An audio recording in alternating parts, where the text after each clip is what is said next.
When Sarah Mitchell walked through the front door of her own house after 3 tours in Iraq, she never expected to find her estranged father sitting in her living room, drinking her beer, and about to deliver the shock of her life. "Pack your bags and leave," her father shouted, waving legal documents in the air. But what the old man didn't know was that he was standing in a house that Sarah had bought and paid for with her own blood, sweat, and military savings.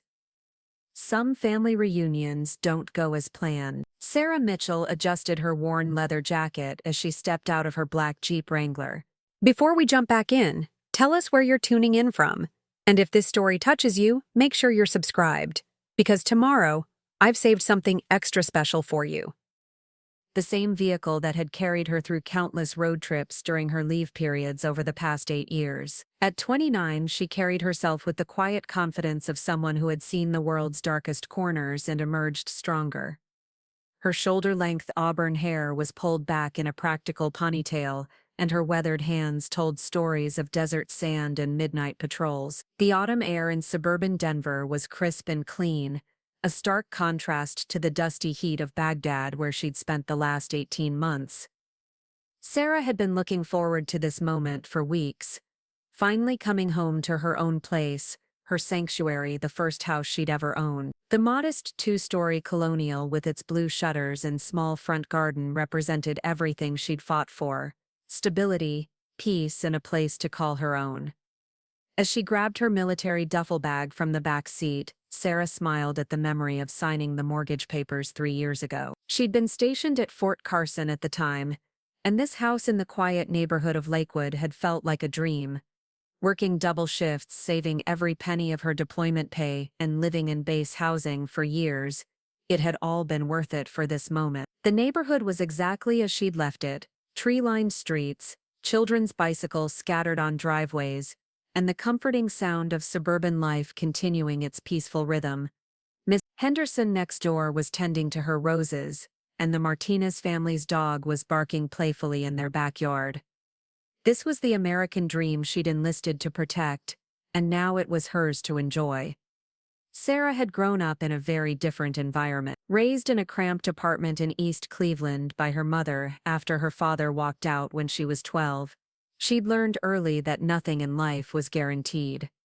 Her mother, Linda, had worked 2 jobs to keep food on the table, and had always encouraged her dreams of serving her country. She'd passed away from cancer 2 years ago, and Sarah still kept her picture on her nightstand, a reminder of the woman who'd taught her the value of hard work and determination. Sarah Mitchell adjusted her worn leather jacket as she stepped out of her black Jeep Wrangler, the same vehicle that had carried her through countless road trips during her leave periods over the past 8 years. At 29, she carried herself with the quiet confidence of someone who had seen the world's darkest corners and emerged stronger.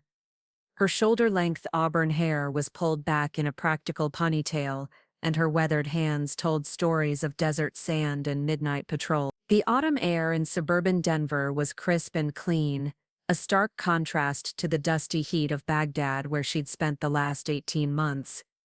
Sarah had been looking forward to this moment for weeks, finally coming home to her own place, her sanctuary, the first house she'd ever owned. The modest 2-story colonial with its blue shutters and small front garden represented everything she'd fought for: stability, peace, and a place to call her own.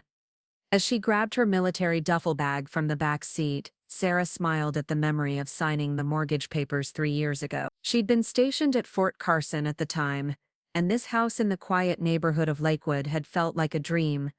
Working double shifts, saving every penny of her deployment pay, and living in base housing for years, it had all been worth it for this moment. The neighborhood was exactly as she'd left it: tree-lined streets, children's bicycles scattered on driveways, and the comforting sound of suburban life continuing its peaceful rhythm. Miss Henderson next door was tending to her roses, and the Martinez family's dog was barking playfully in their backyard. This was the American dream she'd enlisted to protect, and now it was hers to enjoy. Sarah had grown up in a very different environment. Raised in a cramped apartment in East Cleveland by her mother after her father walked out when she was 12, she'd learned early that nothing in life was guaranteed. Her mother, Linda, had worked 2 jobs to keep food on the table, and had always encouraged her dreams of serving her country. She'd passed away from cancer 2 years ago, and Sarah still kept her picture on her nightstand, a reminder of the woman who'd taught her the value of hard work and determination. The key felt familiar in her hand as Sarah approached the front door, muscle memory guiding her through the simple ritual of coming home. She'd performed this action dozens of times during her brief leaves, but today felt different. Today she was home for good, or at least for an extended period.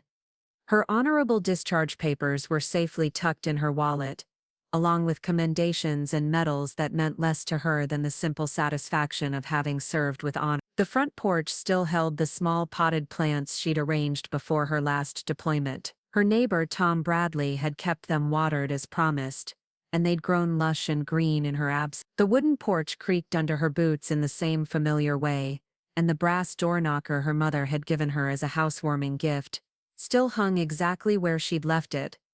Sarah had been planning this homecoming for months. She'd arranged to have her utilities reconnected, her mail forwarded, and even had groceries delivered so she could cook her first real meal in her own kitchen in over a year. The plan was simple: a hot shower, a cold beer, and maybe order pizza while watching a baseball game on her own couch. Simple pleasures that had sustained her through the dangerous streets of Baghdad and the long, lonely nights on patrol. The house had been her sanctuary even before she'd fully moved in. During her training at Fort Carson, she'd spent weekends here, slowly furnishing it with pieces that reflected her personality. The living room held a comfortable brown leather couch, a coffee table made from reclaimed wood, and a large flat-screen TV mounted on the wall. The kitchen was modest but functional, with everything a bachelor needed. Upstairs, her bedroom was spartanly furnished but comfortable, with military precision evident in every detail. The Colorado afternoon was perfect.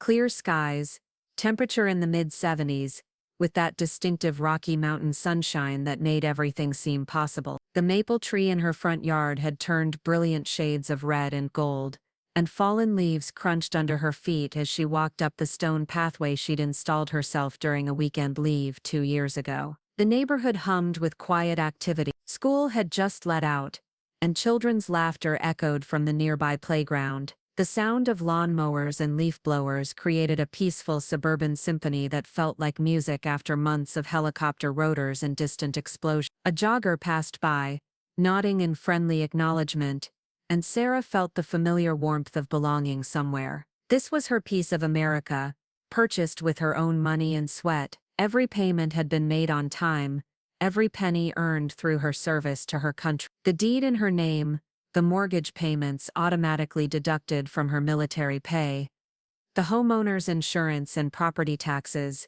all of it properly managed and maintained even while she was overseas. She'd been meticulous about her finances, knowing that this house represented not just shelter but security and independence. The street was lined with similar homes, each reflecting the personalities of their owner. The Johnson family's house sported an American flag and yellow ribbon magnet, while the elderly couple at the corner had transformed their yard into a showcase of garden art. Sarah's house was more modest, neat, well-maintained, but not flashy. It reflected her personality, practical, honest, and built to last. As she approached her front door, Sarah felt the familiar surge of pride that came with homeownership. This wasn't just a house, it was proof that a kid from East Cleveland could make something of herself through hard work and sacrifice. Every room held memories of leave periods spent painting, organizing, and making the space truly her own. The key turned easily in the lock, and Sarah pushed open the door to her home.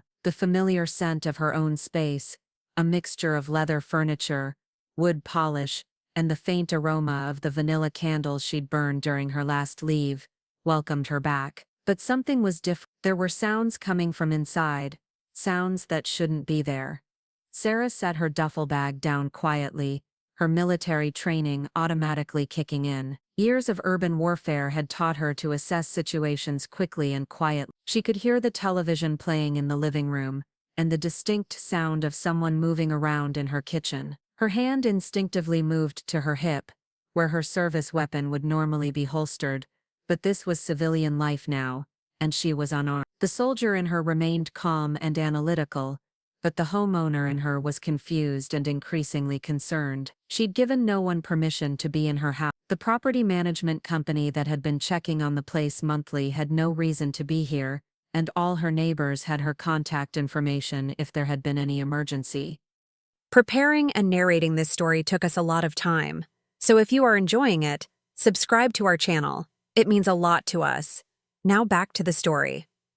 Moving silently through her own front hallway, Sarah's mind raced through possibilities. Break-in, squatter, some kind of mistake? Her training had taught her to expect the unexpected, but she'd never imagined coming home to find her own house occupied by strangers. The hardwood floors that she'd personally refinished during a 2-week leave creaked slightly under her weight as she moved toward the sound. The walls of her hallway were lined with photos from her military service, her unit in Iraq, her graduation from basic training, a picture of her and her mother at her promotion ceremony. These images had been carefully arranged to tell the story of her journey from a young woman seeking direction to a seasoned veteran who'd served her country with honor. Each photo represented a milestone in her transformation from Sarah the lost kid to Staff Sergeant Mitchell, a woman who'd earned her place in the world through dedication and sacrifice.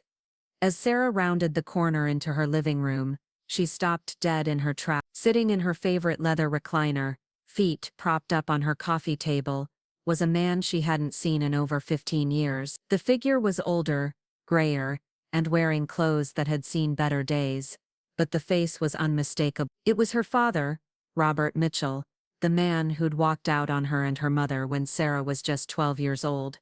Robert was drinking a beer, one of the craft beers Sarah had specifically requested be stocked in her refrigerator for her homecoming. The older man's hair was almost completely gray now, and his face showed the wear of hard living. He wore a wrinkled button-down shirt and jeans that hung loose on his diminished frame. On the coffee table beside him were scattered papers, legal documents of some kind, and what appeared to be a set of keys. The television was tuned to a talk show, the volume loud enough to mask the sound of Sarah's entry. Her father seemed completely at home, as if he belonged there, as if he had every right to be drinking beer and watching TV in someone else's living room. The sight was so surreal that Sarah stood frozen for several seconds, wondering if she was hallucinating from exhaustion or stress. "Hello, Sarah," Robert said without turning around, apparently having sensed his daughter's presence. His voice was rougher than Sarah remembered, gravelly from years of cigarettes and hard living. "Took you long enough to get home." The casual tone, the assumption of welcome, the complete lack of acknowledgement that he was trespassing, it all hit Sarah like a physical blow. This was her house, her sanctuary, her reward for years of service and sacrifice. And here sat the man who'd abandoned her and her mother, acting as if he belonged there. Sarah's military training warred with her personal emotions. Part of her wanted to grab her father and physically remove him from the premise. Another part was simply stunned into silence by the sheer audacity of the situation. The man who'd walked out on his family was now sitting in his daughter's house, uninvited and unwelcome, as if the past 15 years of absence had never happened. Little did Sarah know that her father's presence was about to turn her peaceful homecoming into a confrontation that would test everything she'd learned about family, ownership, and standing up for what was rightfully hers. Sarah found her voice, though it came out steadier than she felt. "Dad, what are you doing here? How did you even get in?" She remained standing in the doorway, her military training keeping her alert while her mind struggled to process the surreal situation. The man who had been absent from her life for 15 years was now sitting in her living room, as if he belonged there. Robert finally turned to look at her, his eyes taking in her military fatigues, the patches on her uniform, the confident way she carried herself. For a moment, something flickered across his face. Was it pride? Regret? It was gone too quickly to tell. "You look good, kiddo," he said, using the nickname he'd called her before he left. "Military life agreed with you." "Don't call me that," Sarah said firmly. "You lost that right a long time ago. Now I'm asking you again. How did you get into my house?" She noticed he hadn't answered her first question, and her father had always been good at deflecting when cornered. Robert chuckled, a sound that held no warmth. "Your house." He gestured around the living room with his beer bottle. "That's funny, Sarah. That's really funny. He leaned forward in her recliner, his expression shifting from casual to something harder. See? That's where you're wrong, sweetheart. This isn't your house anymore. The words hit Sarah like a physical blow. She stepped fully into the room, her hands clenching at her sides. What are you talking about? I've been making payments on this house for 3 years. I have the deed, the mortgage paperwork, everything's in my name. Had, Robert corrected, picking up one of the documents from the coffee table and waving it at her. Past tense, kiddo. You had the deed. Things change when you're off playing soldier for Uncle Sam. His tone was mocking, dismissive, and it sent a surge of anger through Sarah's chest. Sarah's military training kicked in, forcing her to remain calm despite the growing rage inside her. Explain. Now, her voice carried the authority of someone who'd commanded troops in combat zones, someone who was used to getting straight answers. Robert stood up slowly, his movements deliberate and theatrical. He was still a big man, though not as imposing as Sarah remembered from her childhood. Years of hard living had taken their toll. Your mother, God rest her soul, she left me something in her will. Did you know that? Course you didn't. You were too busy running around Iraq to pay attention to family matters. My mother left you nothing, Sarah said through gritted teeth. She divorced you 15 years ago. She wanted nothing to do with you after you abandoned us. But that's where you're wrong again, Robert said, his voice taking on a cruel satisfaction. Linda never forgot about me, never stopped loving me, even after all these years, and when she got sick, when she knew she was dying, she made sure I was taken care of. Sarah's mind raced. Her mother had never mentioned any contact with her father, had never given any indication that she'd forgiven him for walking out on them. You're lying. Am I? Robert picked up another document, holding it out toward her. Power of attorney, signed by your dear mother 6 months before she died, gave me the right to handle certain financial matters on her behalf, including this house. Sarah's blood ran cold. She remembered her mother's final months, how confused she'd been from the medication, how Sarah had been deployed and couldn't be there as much as she'd wanted. That's impossible. She would never. She would, and she did. Robert interrupted. See, Linda felt guilty about keeping you from your father all these years. She knew you blamed her for the divorce, for me leaving, so she made sure I'd have a place to stay, a way to reconnect with my daughter when she came home from her little war.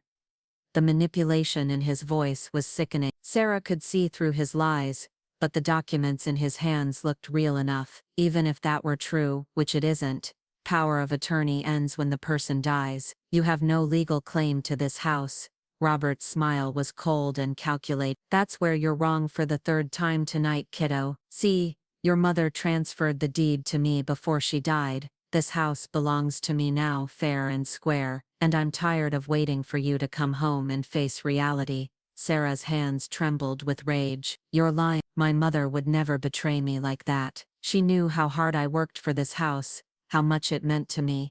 Your mother was a dying woman who felt guilty about the choices she'd made, Robert said, his voice growing hard. She wanted to make amends with her husband, wanted to give me a chance to be part of your life again. Too bad you're too stubborn to see that.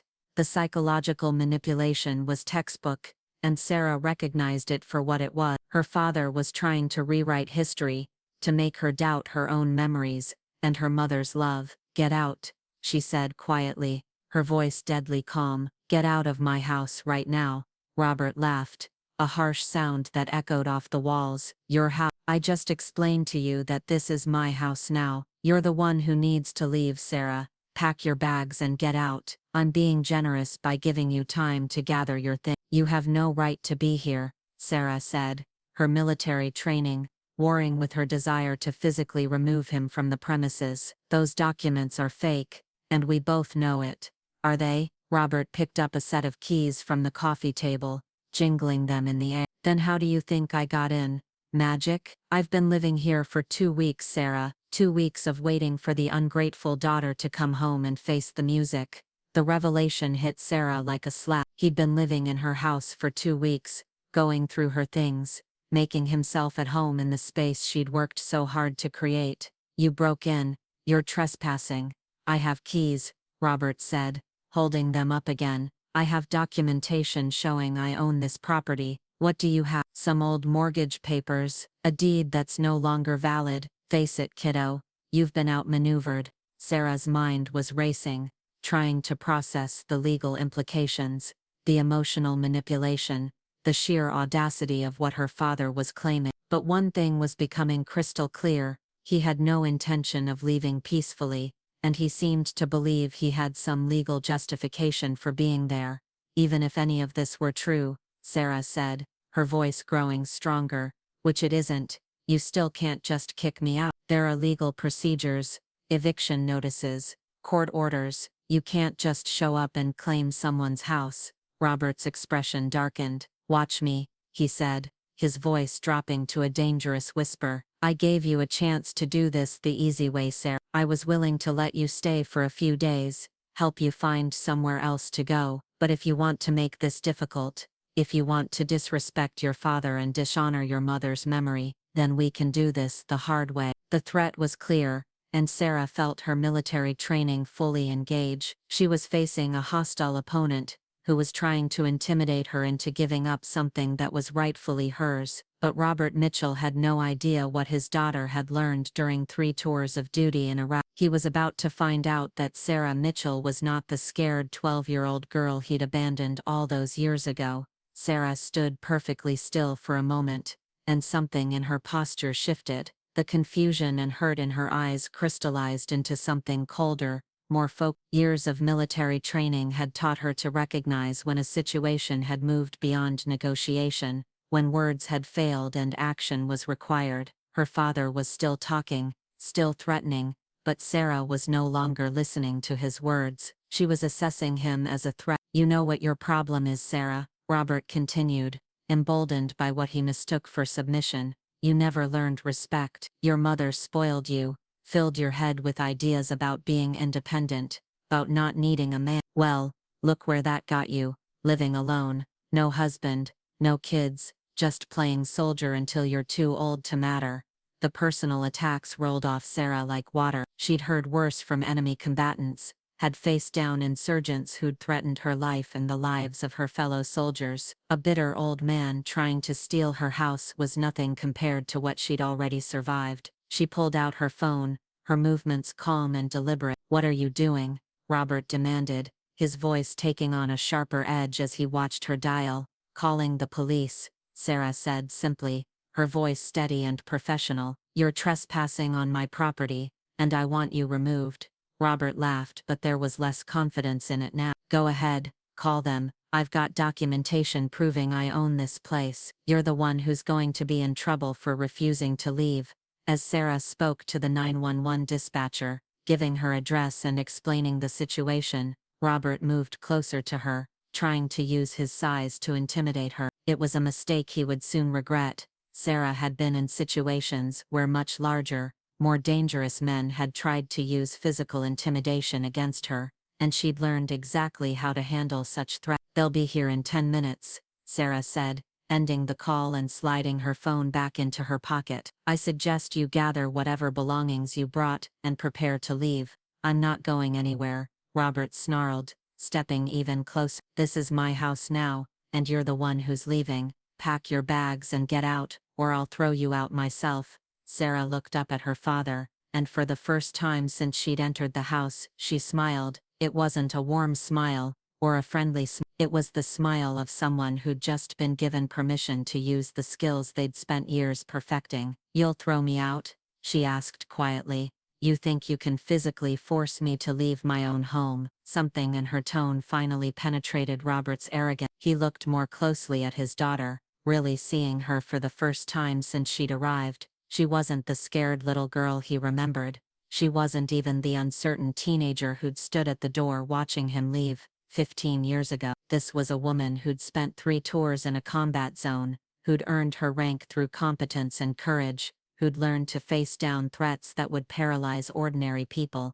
I'm bigger than you, Robert said, but his voice lacked its earlier conviction. I'm still your father. You stopped being my father the day you walked out on us, Sarah replied, her voice carrying the quiet authority of someone used to command. And size doesn't matter when you know what you're doing. Robert reached out to grab her arm, thinking he could physically intimidate her into compliance. It was the last mistake he would make that evening. Sarah's response was immediate, efficient, and completely unexpected. She sidestepped his reach, caught his extended arm, and used his own momentum against him. Years of hand-to-hand combat training kicked in automatically as she applied a simple but effective joint lock that sent Robert to his knees on his own living room floor.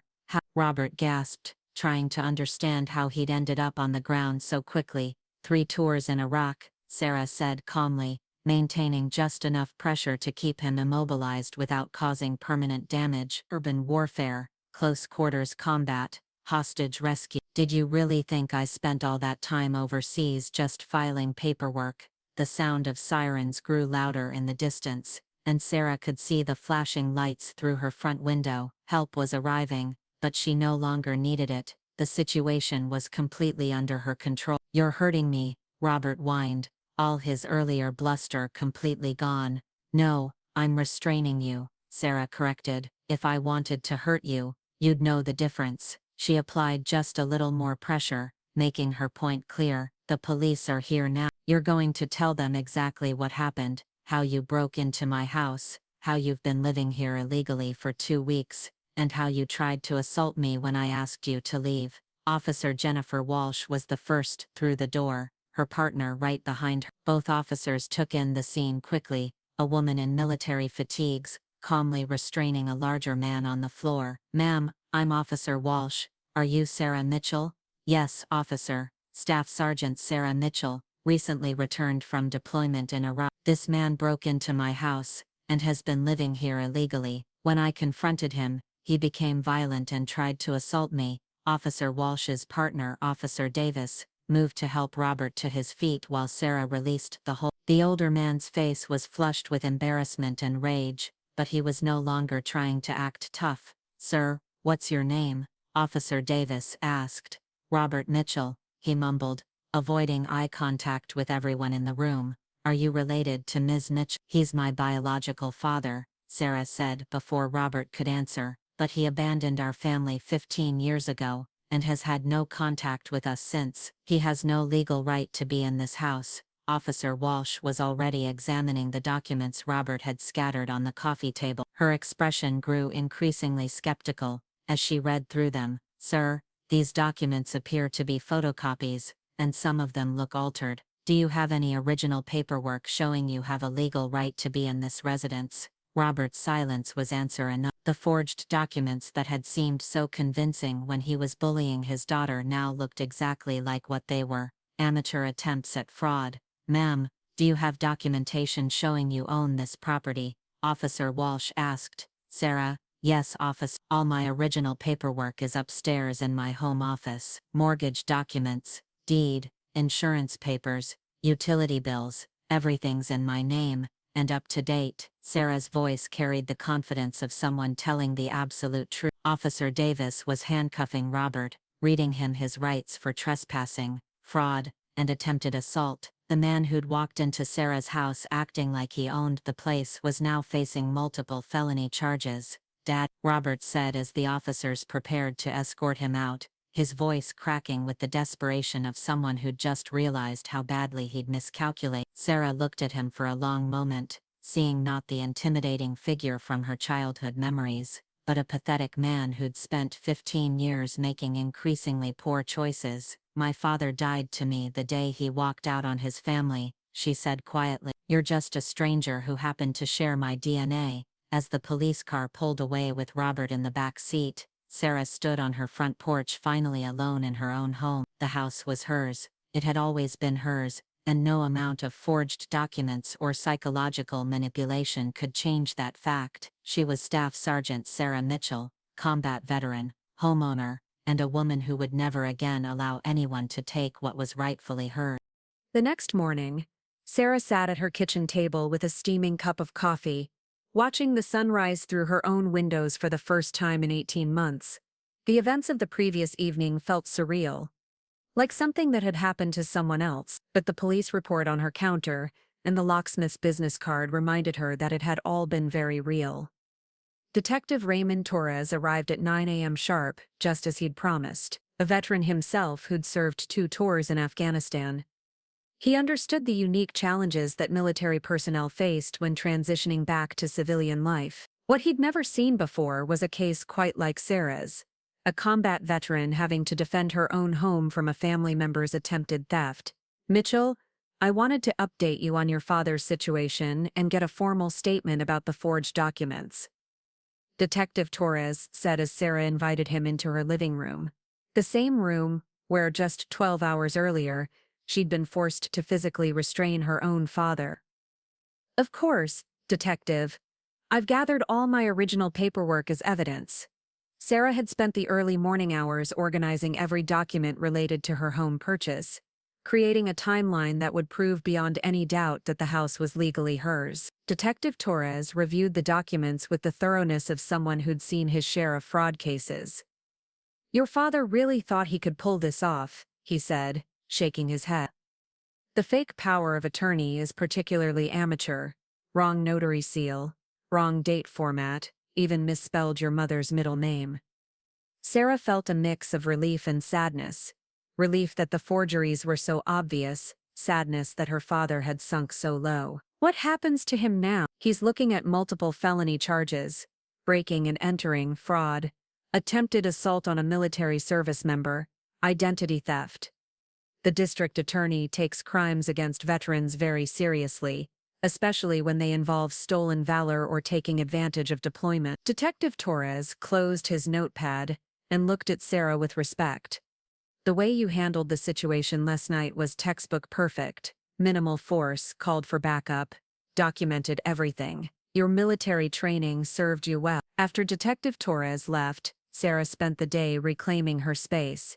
She changed all the locks, had the security system reset, and began the process of undoing the damage her father had caused during his 2-week illegal occupancy. He'd gone through her personal belongings, eaten her food, even slept in her bed. The violation felt deeper than simple trespassing.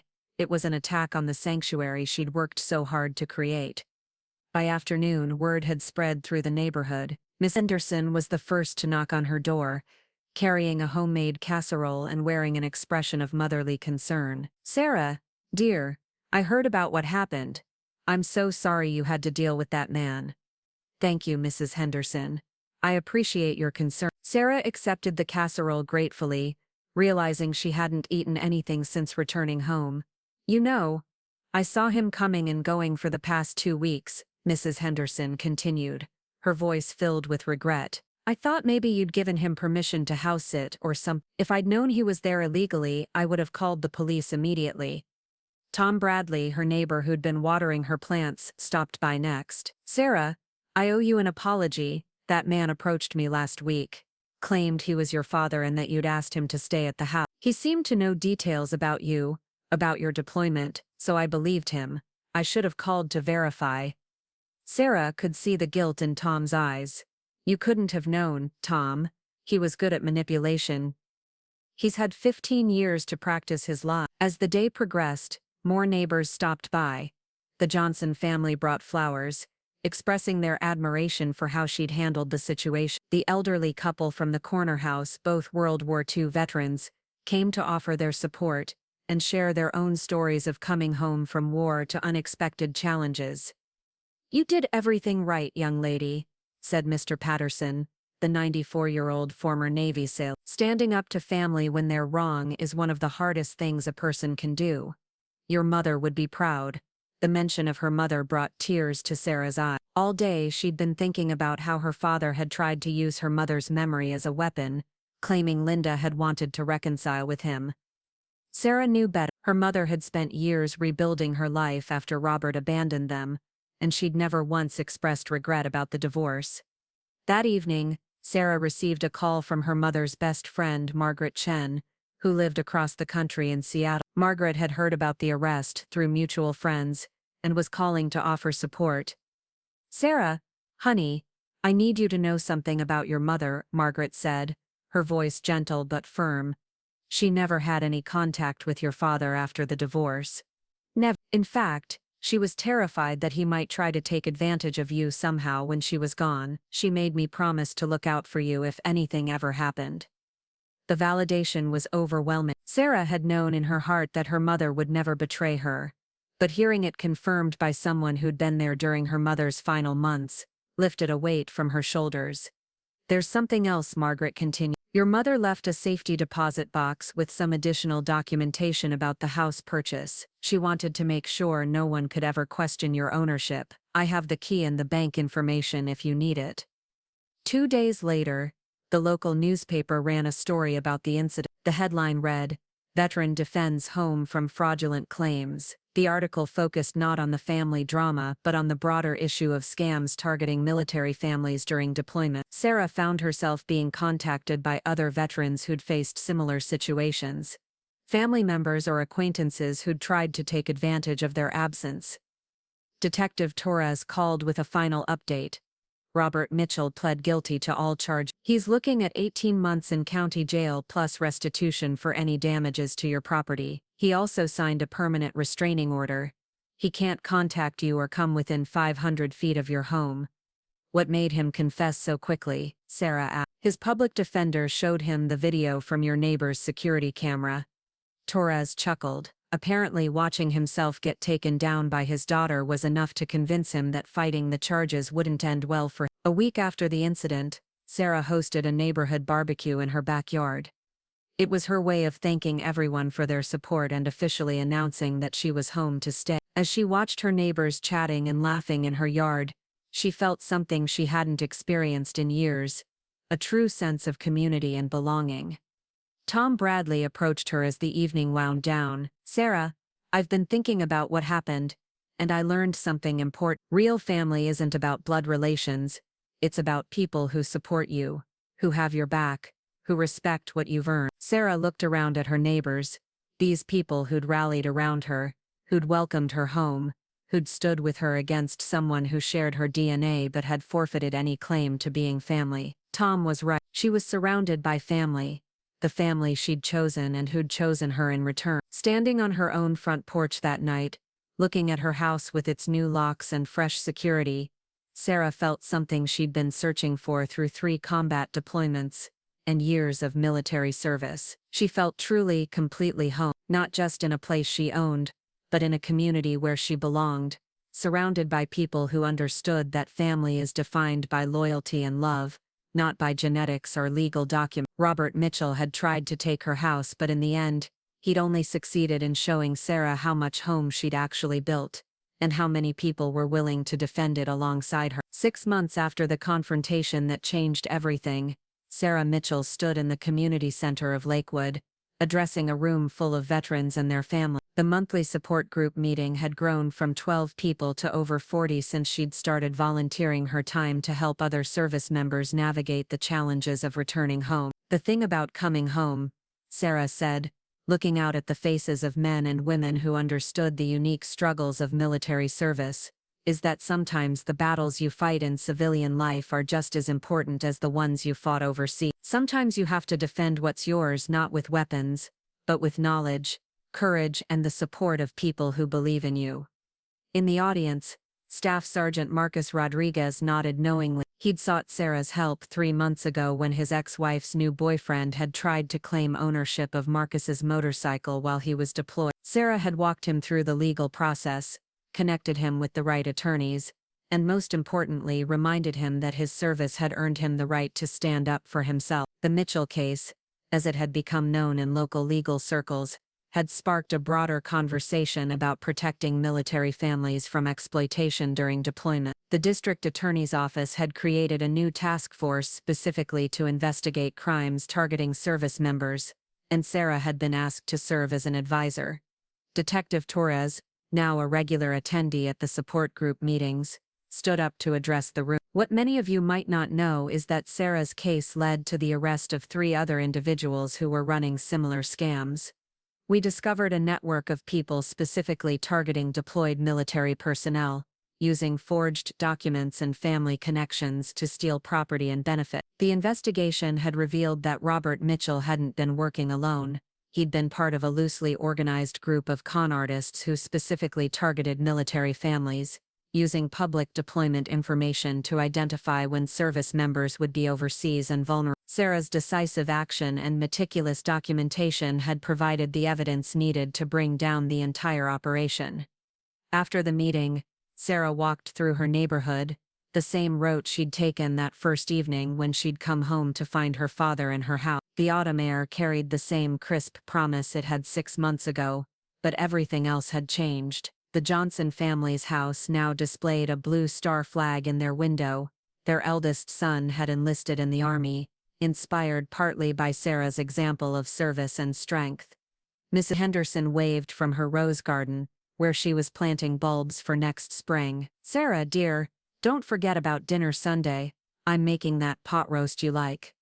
These Sunday dinners had become a tradition, started when Miss Henderson noticed that Sarah was spending too many evenings alone, working on legal documents and victim advocacy cases. What began as one neighbor's concern had evolved into a rotating weekly gathering where various neighbors took turns hosting, creating the kind of extended family that Sarah had never experienced growing up. Tom Bradley jogged up beside her, finishing his evening run. "Hey Sarah, I wanted to let you know that my brother-in-law is being deployed to Kuwait next month. He asked if you could review his power of attorney documents before he leaves, make sure everything's ironclad." This had become a regular request. Word had spread through the military community that Sarah Mitchell was someone who understood both the legal and practical challenges of deployment, someone who would take the time to ensure that service members' affairs were properly protected while they were serving overseas. "Of course," Sarah replied. "Have him email me the documents, and we can set up a time to go through everything." As she reached her front door, Sarah noticed a car parked across the street. A young woman in Air Force fatigues was sitting on the steps of the house that had recently been sold. She looked lost, overwhelmed, and painfully young. Sarah recognized the expression. It was the same look she'd worn during her first leave, trying to figure out how to balance military life with the civilian world. Sarah crossed the street and approached the young airman. "Hi there, I'm Sarah Mitchell. I live across the street. You must be the new neighbor." The young woman looked up, relief evident in her eyes. "Yes, ma'am. I'm Airman First Class Jessica Torres. No relation to Detective Torres. Different family. I just got back from my first deployment, and I'm trying to figure out how to be a civilian when I'm not at base." Sarah smiled, remembering her own confusion during those early days of military service. "Would you like to come over for coffee? I think I might be able to help with that." As they walked back across the street, Jessica looked around the neighborhood with wonder. "This seems like such a peaceful place. I bet nothing dramatic ever happens here." Sarah laughed, thinking about that evening 6 months ago when she'd come home to find her father in her living room, about the confrontation that had changed not just her life, but the lives of dozens of other veterans. "You'd be surprised. Sometimes the most ordinary places become the setting for the most important battles of your life." Over coffee, Sarah shared her story, not just the dramatic confrontation with her father, but the longer journey of learning to advocate for herself, to build a support network, to understand that coming home from military service was itself a form of courage. Jessica listened with the intensity of someone who recognized truths she needed to hear. "The thing is," Sarah concluded, "military service teaches us to fight for our country, to protect others, to sacrifice for something bigger than ourselves. But sometimes we forget that we also have to fight for ourselves, protect what we've earned, and sacrifice for our own future." As Jessica prepared to leave, she turned back with a question. "Ma'am, what happened to your father? I mean, after all the legal stuff was settled." Sarah considered the question carefully. She'd received one letter from Robert during his incarceration, an attempt at an apology that was really just another manipulation, another attempt to avoid taking responsibility for his choices. She'd thrown it away without responding. "He served his time," Sarah said simply, "but more importantly, I learned that family isn't about blood or genetics or legal documents. It's about people who show up for you, who support your dreams, who stand with you when you need to fight for what's right." She gestured around the neighborhood, where lights were coming on in windows, where families were settling in for evening routines, where a community had formed around shared values of respect, service, and mutual support. "Real family is people like Mrs. Henderson, who make sure I don't spend too many evenings alone." Like Tom Bradley, who looks out for my house when I travel for speaking engagements. Like Detective Torres, who took the time to really investigate my case instead of dismissing it as a family dispute. Like all the veterans who've reached out to share their own stories and ask for help. As Sarah settled into her living room that evening, the same room where her father had once tried to intimidate her into giving up her home, she reflected on how much had changed. The house was still hers, would always be hers, but now it was also a symbol of something larger. It represented the principle that what you earn through honest work and sacrifice cannot be taken away by lies, manipulation, or intimidation. Most importantly, it had become the foundation for something she'd never expected, a new mission. Just as she'd served her country overseas, she now served her community at home, helping other veterans navigate the challenges of civilian life, protecting them from the kinds of predators who had targeted her, and building the kind of support networks that made real homecomings possible. The phone rang, interrupting her thoughts. It was another veteran, calling for advice about a suspicious legal document her estranged brother had produced. Sarah picked up the phone with a sense of purpose, ready to help another service member stand up for what was rightfully theirs. The battle for her own home was over, but the mission to protect others was just beginning. 1 year after the confrontation that changed her life, Sarah Mitchell stood in the Denver County Courthouse, but this time she wasn't there as a victim. She was there as an expert witness in a federal case against military family fraud, testifying before a grand jury about the network of scammers that had targeted dozens of deployed service members across 3 states. Mitchell, the federal prosecutor, asked, "Can you explain to the jury how your case helped expose this broader criminal enterprise?" Sarah looked out at the faces in the courtroom, many of them veterans whose own cases had been connected to her investigation. "When I stood up to my father that night, I thought I was just defending my own home. I had no idea that his forged documents were part of a larger pattern, or that my decision to fight back would help protect so many other military families." The lead defendant, a man named Vincent Carrera who had been running the scam network, sat at the defense table looking nothing like the confident predator he'd once been. The evidence against him was overwhelming, built largely on the foundation of Sarah's meticulous documentation and her refusal to be intimidated. After her testimony, Sarah walked down the courthouse steps with Detective Torres, who had been promoted to head the new military family protection unit, based on his work on her case. "You know," Torres said, "when I first got the call about a domestic dispute at your house, I figured it would be another messy family situation that we'd have to sort out and move on. I never imagined it would lead to federal charges and a complete restructuring of how we investigate crimes against military families." Sarah smiled, thinking about how often life takes unexpected turns. Sometimes standing up for yourself ends up standing up for everyone. That evening, Sarah returned to her neighborhood, where preparations were underway for the annual Veterans Day block party. What had started as a small gathering to honor the service members in their community had grown into a celebration that drew veterans from across the Denver area. Sarah had become the unofficial organizer, though she insisted it was a team effort. Jessica Torres, her neighbor from across the street, was hanging patriotic bunting between the trees. The young airman had thrived over the past year, finding her place in both military and civilian life with Sarah's mentorship. "Sarah," Channel 7 called again, "they want to do a follow-up story about the anniversary of your case. What did you tell them?" Sarah asked, already knowing the answer. "Same thing you always tell me to say. The story isn't about one person fighting one battle. It's about building a community where everyone looks out for each other."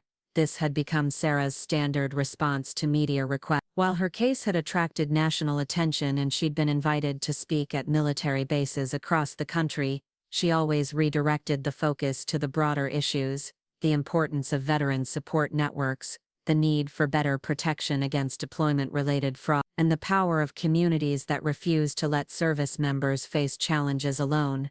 Mrs. Henderson approached with a clipboard, her role as neighborhood coordinator taking on increasing importance as their veteran support network expanded. "Sarah, dear, we have 17 new veteran families moving into the area this month. The housing development is specifically marketing to military personnel now, thanks to our community's reputation. This had been an unexpected consequence of Sarah's story going public. Word had spread through military networks that Lakewood was a place where veterans were genuinely supported, where neighbors looked out for each other, where service members could build real property values had increased, but more importantly, the character of the neighborhood had evolved into something special. Tom Bradley jogged up, finishing his evening run as always, but now he was accompanied by 3 other veteran neighbors who had formed an informal running group. "Sarah, we need to talk about expanding the community workshop program. We have a waiting list of 50 veterans who want to attend the financial protection seminar." The workshops had started as a simple idea, teaching veterans how to protect their assets during deployments, how to spot scams, how to set up proper documentation. But they had evolved into comprehensive support sessions covering everything from home ownership to starting businesses to navigating VA benefits. Sarah had recruited lawyers, financial advisors, and other professionals who volunteered their time because they believed in the mission. As the evening wound down, Sarah found herself back where it all started, standing in her living room, the same room where her father had once tried to claim ownership. But now the space felt completely different. The walls were covered with photos from community events, letters from veterans she'd helped, and certificates of appreciation from various organizations. Her coffee table, once scattered with her father's forged documents, now held planning materials for upcoming workshops and speaking engagements. The phone rang, as it did most evenings now. This time it was a Marine stationed in North Carolina whose sister was trying to claim his inheritance while he was deployed overseas. The details were different, but the pattern was familiar: family members taking advantage of military service to steal from those who were serving their country. "Don't worry," Sarah told him, already pulling out a legal pad to take notes. "We're going to get through this together. The first thing you need to know is that being deployed doesn't make you powerless. We just need to make sure you have the right documentation and support system in place." As she talked the young Marine through his options, Sarah reflected on the journey that had brought her to this moment. A year ago she had been a soldier returning home to what should have been a peaceful homecoming. Instead, she'd found herself in a battle she never could have anticipated, forced to defend not just her property but her very identity and worth. But in fighting that battle she had discovered something more valuable than the house she'd saved. She had found her post-military mission, her new way of serving others, her path to building the kind of community she'd always wanted to be part of. The young Marine's voice brought her back to the present. "Ma'am, I can't thank you enough for helping me with this. I was starting to think I'd have to choose between serving my country and protecting what my grandfather left me." "You never have to make that choice," Sarah replied firmly. "Your service earns you the right to both protect your country and be protected by your community. That's what we're here for." After ending the call, Sarah walked out onto her front porch, the same porch where she'd stood that first night, shocked and confused by her father's presence in her home. Now she stood there with a sense of completion and purpose that she'd never experienced before. The neighborhood was quiet, families settled in for the evening, but Sarah knew that behind those peaceful facades was a network of support stronger than any she'd known during her military service. They were all connected now, veterans and civilians, neighbors and friends, people who understood that real strength comes not from what you can take from others, but from what you're willing to give to protect those who can't protect themselves. Tomorrow would bring new challenges, new veterans in need of help, new battles to fight against those who preyed on military families. But tonight, Sarah Mitchell was exactly where she belonged, home, surrounded by family she'd chosen, and who had chosen her. Ready to face whatever came next with the knowledge that some things are worth fighting for, and that standing up for what's right can change not just your own life, but the lives of everyone around you. The house was still hers, would always be hers, but now it was also so much more. It was headquarters for a mission that mattered, a symbol of what was possible when courage met community, and proof that sometimes the most important battles are the ones that happen right in your own front yard. 2 years after the night that changed everything, Sarah Mitchell received a phone call that would provide the ultimate vindication for her decision to stand and fight. The caller was Attorney General Patricia Williams, and she had an offer that would take Sarah's mission to protect military families to the national level. "Mitchell, I'm calling to formally invite you to join our newly created National Military Family Protection Initiative as Director of Veteran Advocacy. the Attorney General said. Your case has become the gold standard for how to investigate and prosecute crimes targeting deployed service members. We need someone with your experience and credibility to lead this effort nationwide.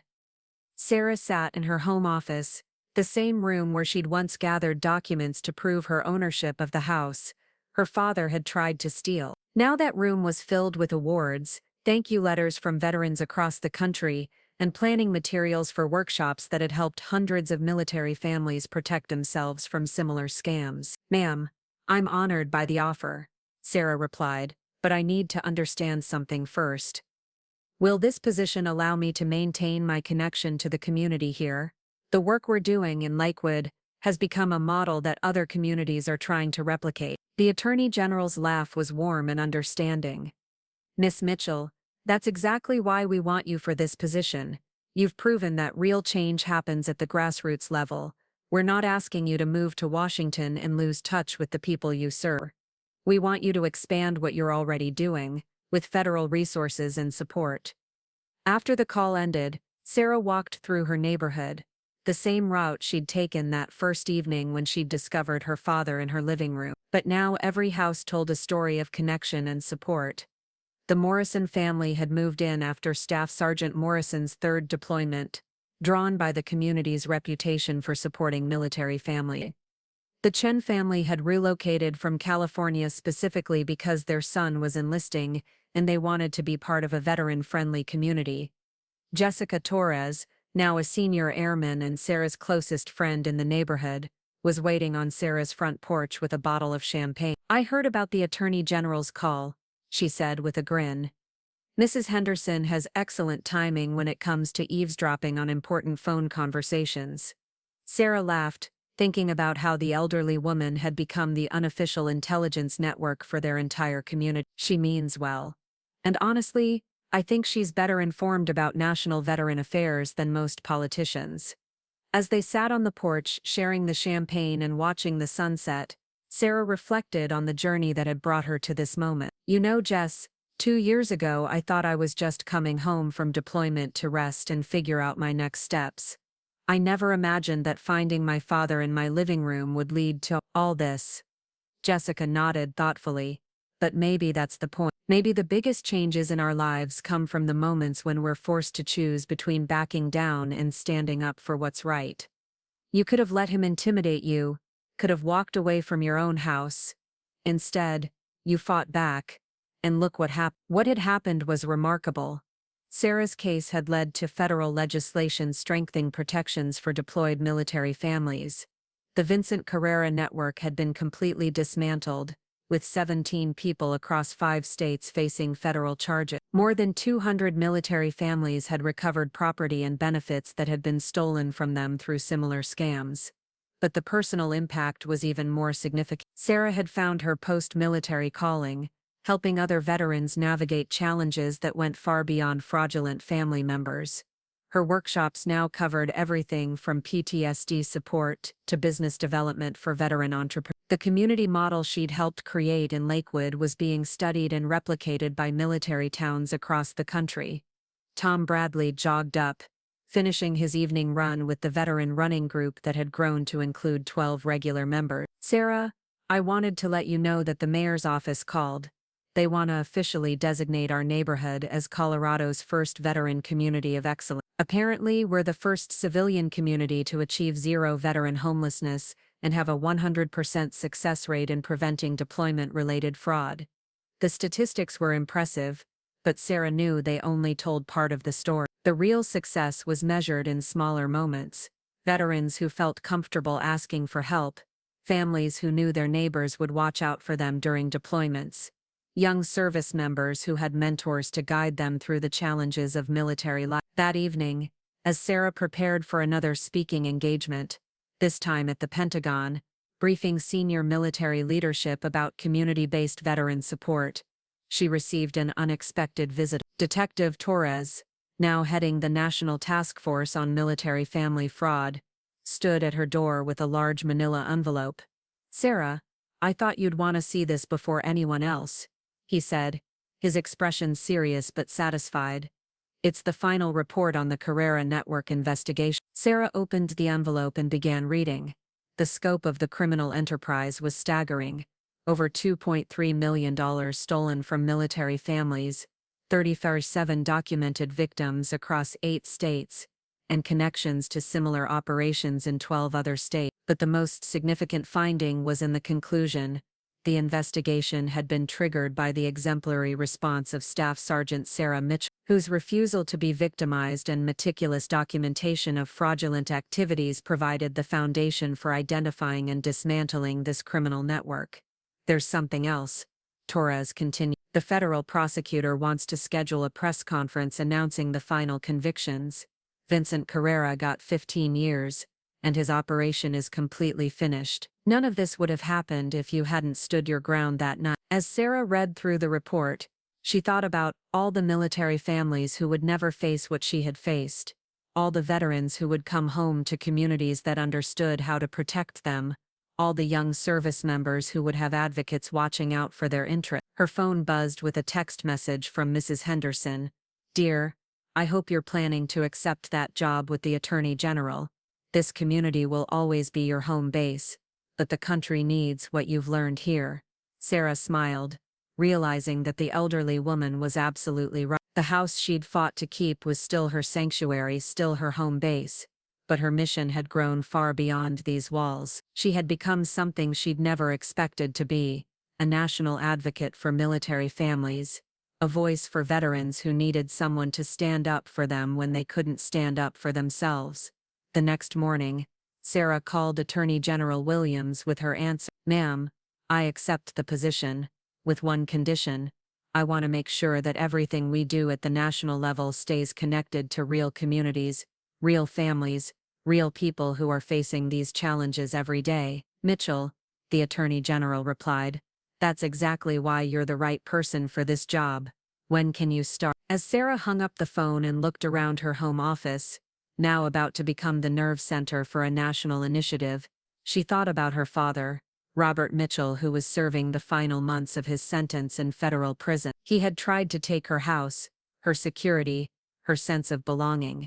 Instead, he had inadvertently launched her into a mission that would protect thousands of military families and create communities of support across the entire country. Sometimes, Sarah reflected, the people who try to tear you down end up being the catalyst for building something stronger than they ever could have imagined. Her father had said, "Pack your bags and leave," but instead of leaving, Sarah had unpacked her bags, planted roots, and built something that would last far beyond any single house or neighborhood. She was home, truly, and now, she was ready to help other veterans find their way. 3 years after the confrontation that launched her national mission, Sarah Mitchell was preparing for the biggest challenge of her new career, testifying before Congress about the military family protection legislation that would provide federal funding for veteran community support programs nationwide. As she reviewed her notes in her hotel room in Washington, D.C., her phone rang with a call that would test everything she'd learned about forgiveness, family, and moving forward. "Mitchell, this is Chaplain David Foster from the Federal Correctional Institution in Inglewood. I'm calling about your father, Robert Mitchell. He's being released next week after serving his full sentence, and he's requested to speak with you." Sarah set down her papers, her mind immediately transported back to that evening 3 years ago when she'd found him in her living room. "Chaplain, with respect, I don't think that's a good idea. We have nothing to discuss." "I understand your position completely," Chaplain Foster replied gently, "but I feel obligated to tell you that your father has undergone a significant transformation during his incarceration. He's completed addiction treatment, anger management, and has been working with our Veterans Counseling Program. He's specifically asked me to tell you that he's not seeking forgiveness or reconciliation. He just wants the opportunity to take full responsibility for what he did to you." Sarah walked to her hotel window, looking out at the Capitol building where tomorrow she would speak about protecting military families from the exact kind of predatory behavior her father had exhibited. The irony wasn't lost on her. "Chaplain, I appreciate what you're trying to do, but my father made his choices. He tried to steal my home, he dishonored my mother's memory, and he was part of a criminal network that hurt hundreds of military families. A few classes in prison don't erase that." "You're absolutely right," the chaplain agreed. Nothing can erase what he did, but perhaps you'd be interested to know that he's been instrumental in helping us identify and shut down 3 other fraud operations from inside prison. He's provided testimony that led to the conviction of 14 additional criminals who were targeting military families. He's not seeking redemption, he's trying to make whatever amends are possible. After ending the call, Sarah found herself unable to focus on her congressional testimony preparation. She called Jessica Torres, now her deputy director and closest friend, who was back in Denver managing their office. "He wants to see you?" Jessica asked after Sarah explained the situation. "Sarah, you don't owe him anything. You've built an incredible life and career despite what he did to you, not because of him." "I know that," Sarah replied, "but I keep thinking about all the families we've helped, all the veterans who've found support through our program. Part of what we teach is that healing comes from facing difficult truths, not running from them." The next day, Sarah's congressional testimony was flawless. She spoke passionately about the need for federal support for veteran communities, sharing statistics about fraud prevention, suicide reduction, and successful reintegration programs. When Congressman Martinez asked about her personal motivation for this work, Sarah paused, thinking about the conversation with the chaplain. "Congressman, my work began with a personal violation. Someone I trusted betrayed that trust and tried to steal everything I'd worked for. But I learned that when you stand up to one bully, you often discover they're part of a larger network of people who prey on the vulnerable. My mission now is to make sure no veteran ever has to face those battles alone." After her testimony received a standing ovation and preliminary approval for the legislation, Sarah made a decision that surprised even herself. She called Chaplain Foster and agreed to meet with her father, but on her terms in a neutral location with the chaplain present, and with a clear time limit. 2 days later, Sarah sat in the chaplain's office at the federal prison, waiting for a man she hadn't seen since the night he was arrested in her living room. When Robert Mitchell walked in, she barely recognized him. Prison had aged him dramatically, but more than that, he carried himself differently. Gone was the arrogant swagger, the entitled demeanor that had made him so infuriating that night 3 years ago. "Sarah," he said quietly, not attempting to come closer or extend his hand. "Thank you for agreeing to see me. I know I have no right to ask for your time." She studied his face, looking for signs of the manipulation and dishonesty that had characterized every interaction she'd ever had with him. Instead, she saw something she'd never seen before: genuine remorse, and what appeared to be hard-won wisdom. "Chaplain Foster says you wanted to take responsibility," Sarah said, her voice carefully controlled. "So talk." Robert sat down across from her, his hands folded in his lap. "I spent 3 years in here blaming everyone but myself for how my life turned out. Your mother, the system, bad luck, everything except the truth. The truth is that I was a coward who walked out on his family because I was afraid of responsibility. And when I saw that you'd built something beautiful and successful, instead of being proud, I was jealous. I tried to tear down what you'd built because I couldn't stand seeing that you'd succeeded without me." Sarah remained silent, letting him continue. "I want you to know that I understand what I really stole from you that night," Robert continued, his voice breaking slightly. "It wasn't just your peace of mind or your sense of safety in your own home. I stole your ability to have a normal relationship with your father. I stole the possibility that we might someday have had a real conversation about your mother, about your military service, about the woman you've become. I stole that forever, and I know it." The acknowledgement hit Sarah harder than she'd expected. She'd spent 3 years focusing on the tangible damage he'd caused: the legal bills, the security concerns, the violation of her privacy. But he was right about the deeper loss: the final destruction of any possibility of a healthy father-daughter relationship. "The chaplain says you've been helping identify other fraud networks," Sarah said, redirecting the conversation away from the emotional territory that felt too dangerous to navigate. Robert nodded. "When I learned about the scope of what Vincent Carrera was doing, when I saw how many families had been hurt by operations I was part of, I realized I had information that could help. I've provided testimony in 12 different cases. It doesn't undo the damage, but it's the only way I know to try to make some small amends." "Why?" Sarah asked. "Why help now?"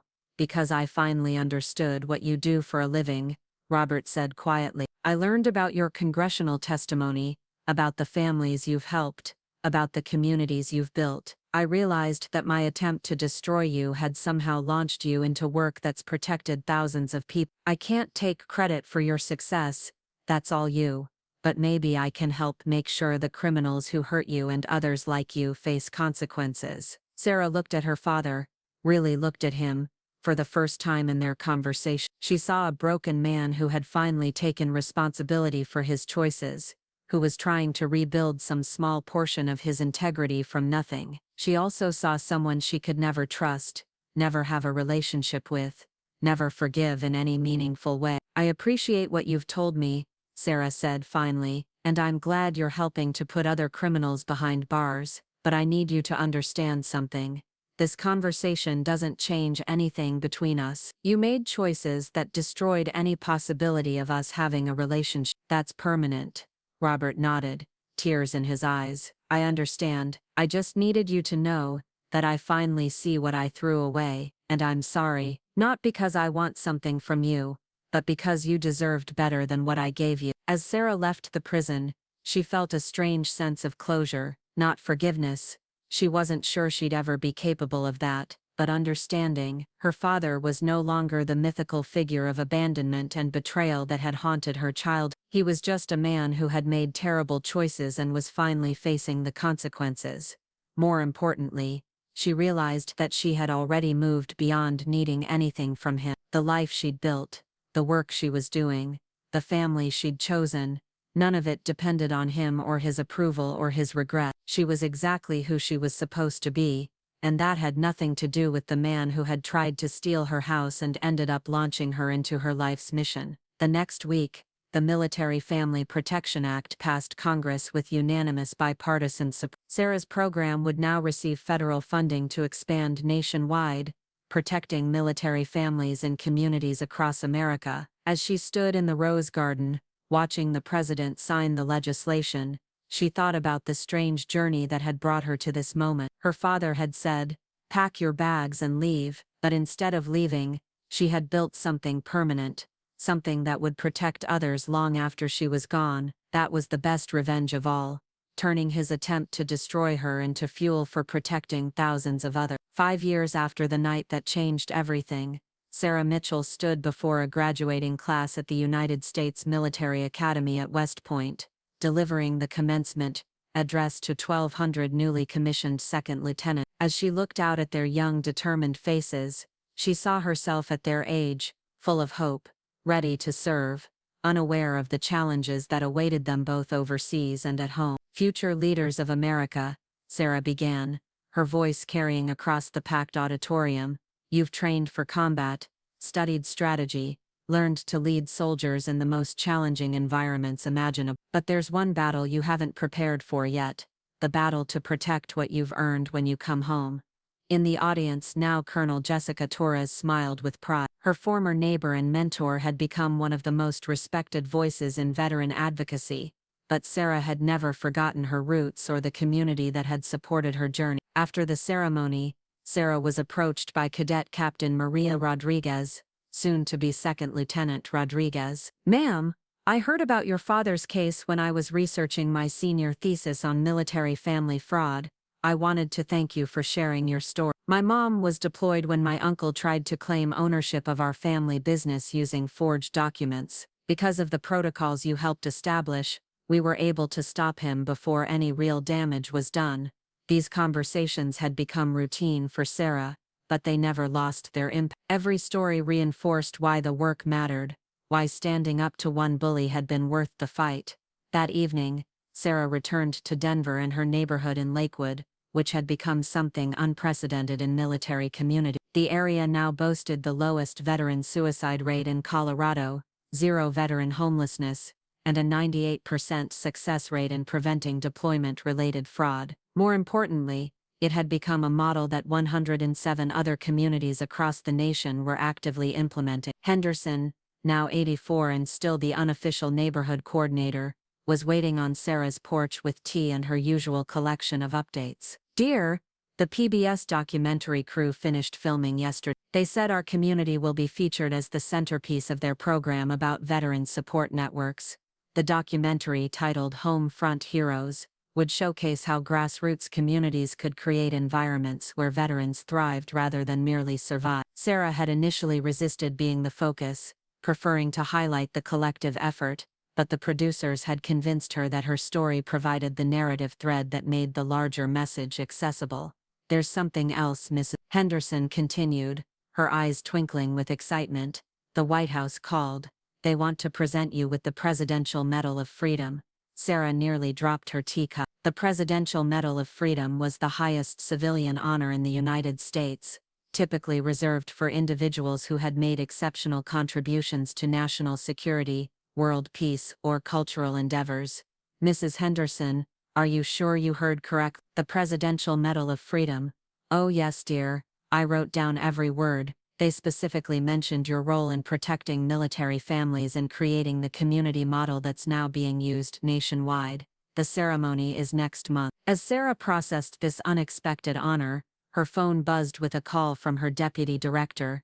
Sarah, you need to see the evening news. The president just announced the recipients of this year's Presidential Medal of Freedom, and you're the lead story. Sarah turned on her television to see President Harrison addressing the nation.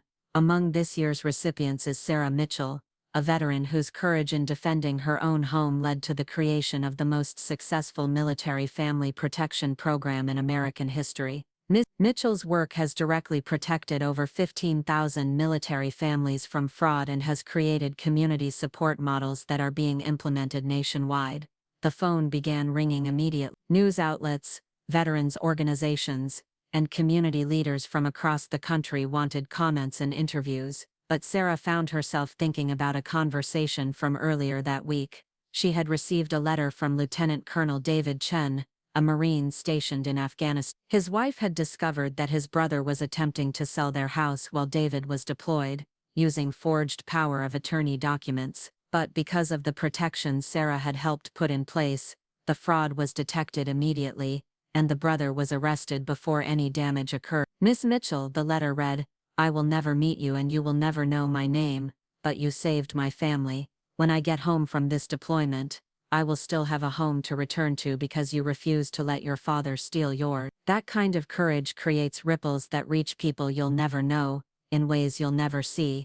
This was the real measure of success, not awards or recognition, but families protected, veterans supported, community strength. Sarah had learned that true leadership wasn't about commanding troops in combat, it was about creating systems that protected people long after you were gone.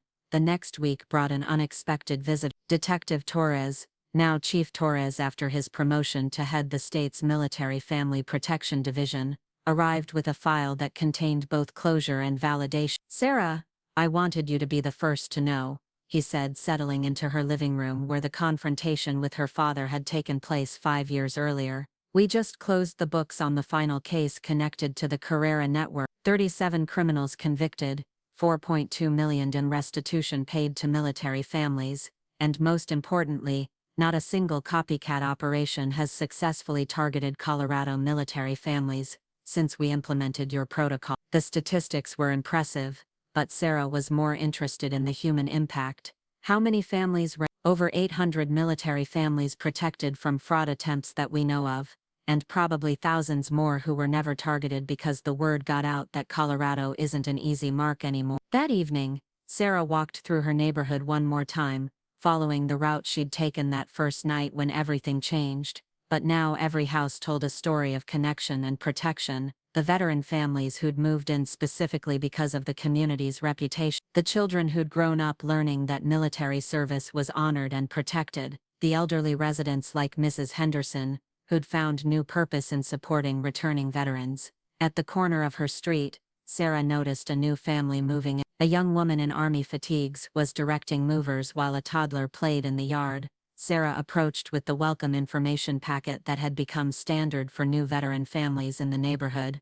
Hi, I'm Sarah Mitchell. Welcome to the neighborhood. The young woman looked up with relief and recognition. Ma'am, you're the Sarah Mitchell. I specifically requested assignment to Fort Carson because I heard about this community. I'm Captain Lisa Washington, single mom, just back from my second deployment. When I heard there was a place where military families actually looked out for each other, Sarah smiled, remembering her own arrival in this neighborhood 6 years ago, expecting nothing more than a quiet place to live. Captain, you're going to love it here. Let me introduce you to Miss Henderson. She's our unofficial welcome committee, and the best source of information about everything from good babysitters to the best mechanic in town.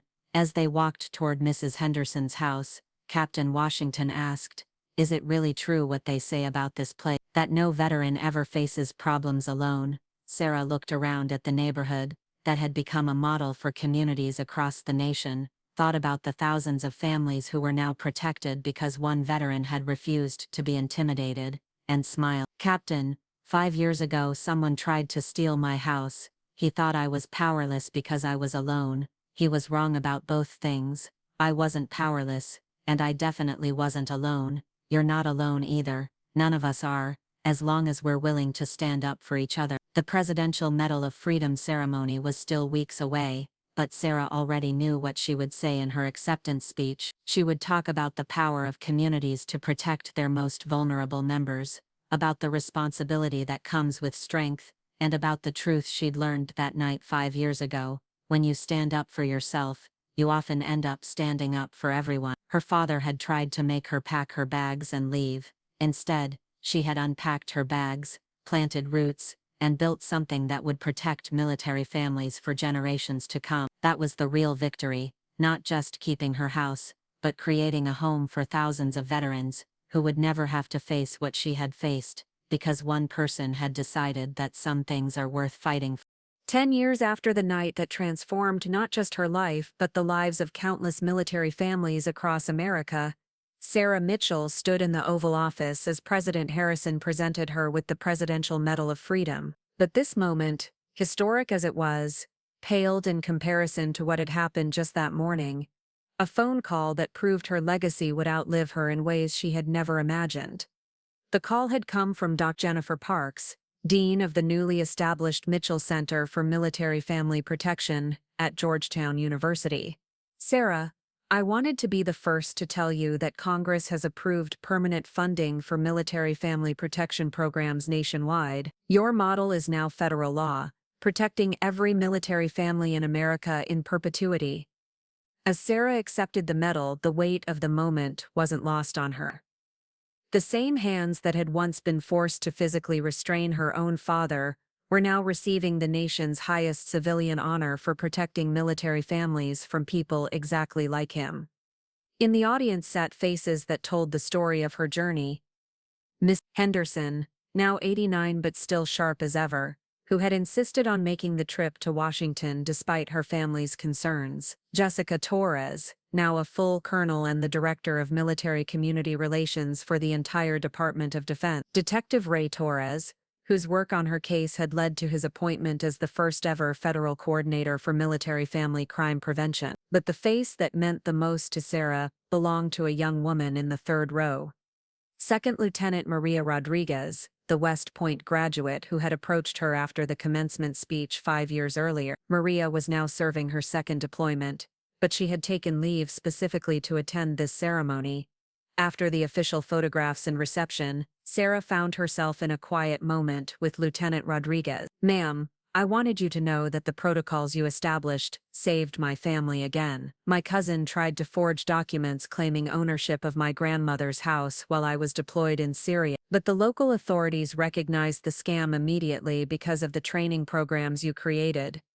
This was the pattern that had emerged over the past decade." Sarah's initial stand against her father had created a protective shield that now extended to virtually every military family in America. The database of known fraud patterns, the community support networks, the legal protocols, all of it had grown from that single moment when she had refused to be intimidated in her own living room. That evening, Sarah returned to Denver for what had become an annual tradition, the neighborhood Veterans Day celebration that now drew thousands of people from across the region. As she walked through the streets of Lakewood, she marveled at how much had changed while somehow remaining exactly the same.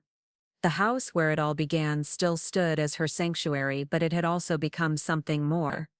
The Sarah Mitchell Foundation, housed in the building next door, operated the national headquarters for Military Family Protection Program. The foundation's work now extended to 2,847 communities across all 50 states, each one implementing the model that had started in this single Denver neighborhood.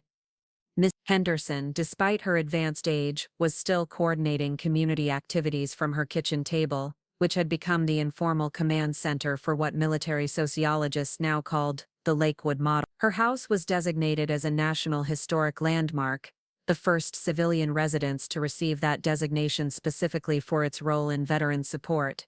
"Sarah, dear," Henderson said as they sat on her front porch watching families arrive for the celebration, "I received a letter today from a young soldier in Germany." Her grandmother had seen the PBS documentary about our neighborhood and told her granddaughter to write to me for advice about protecting her savings while deployed.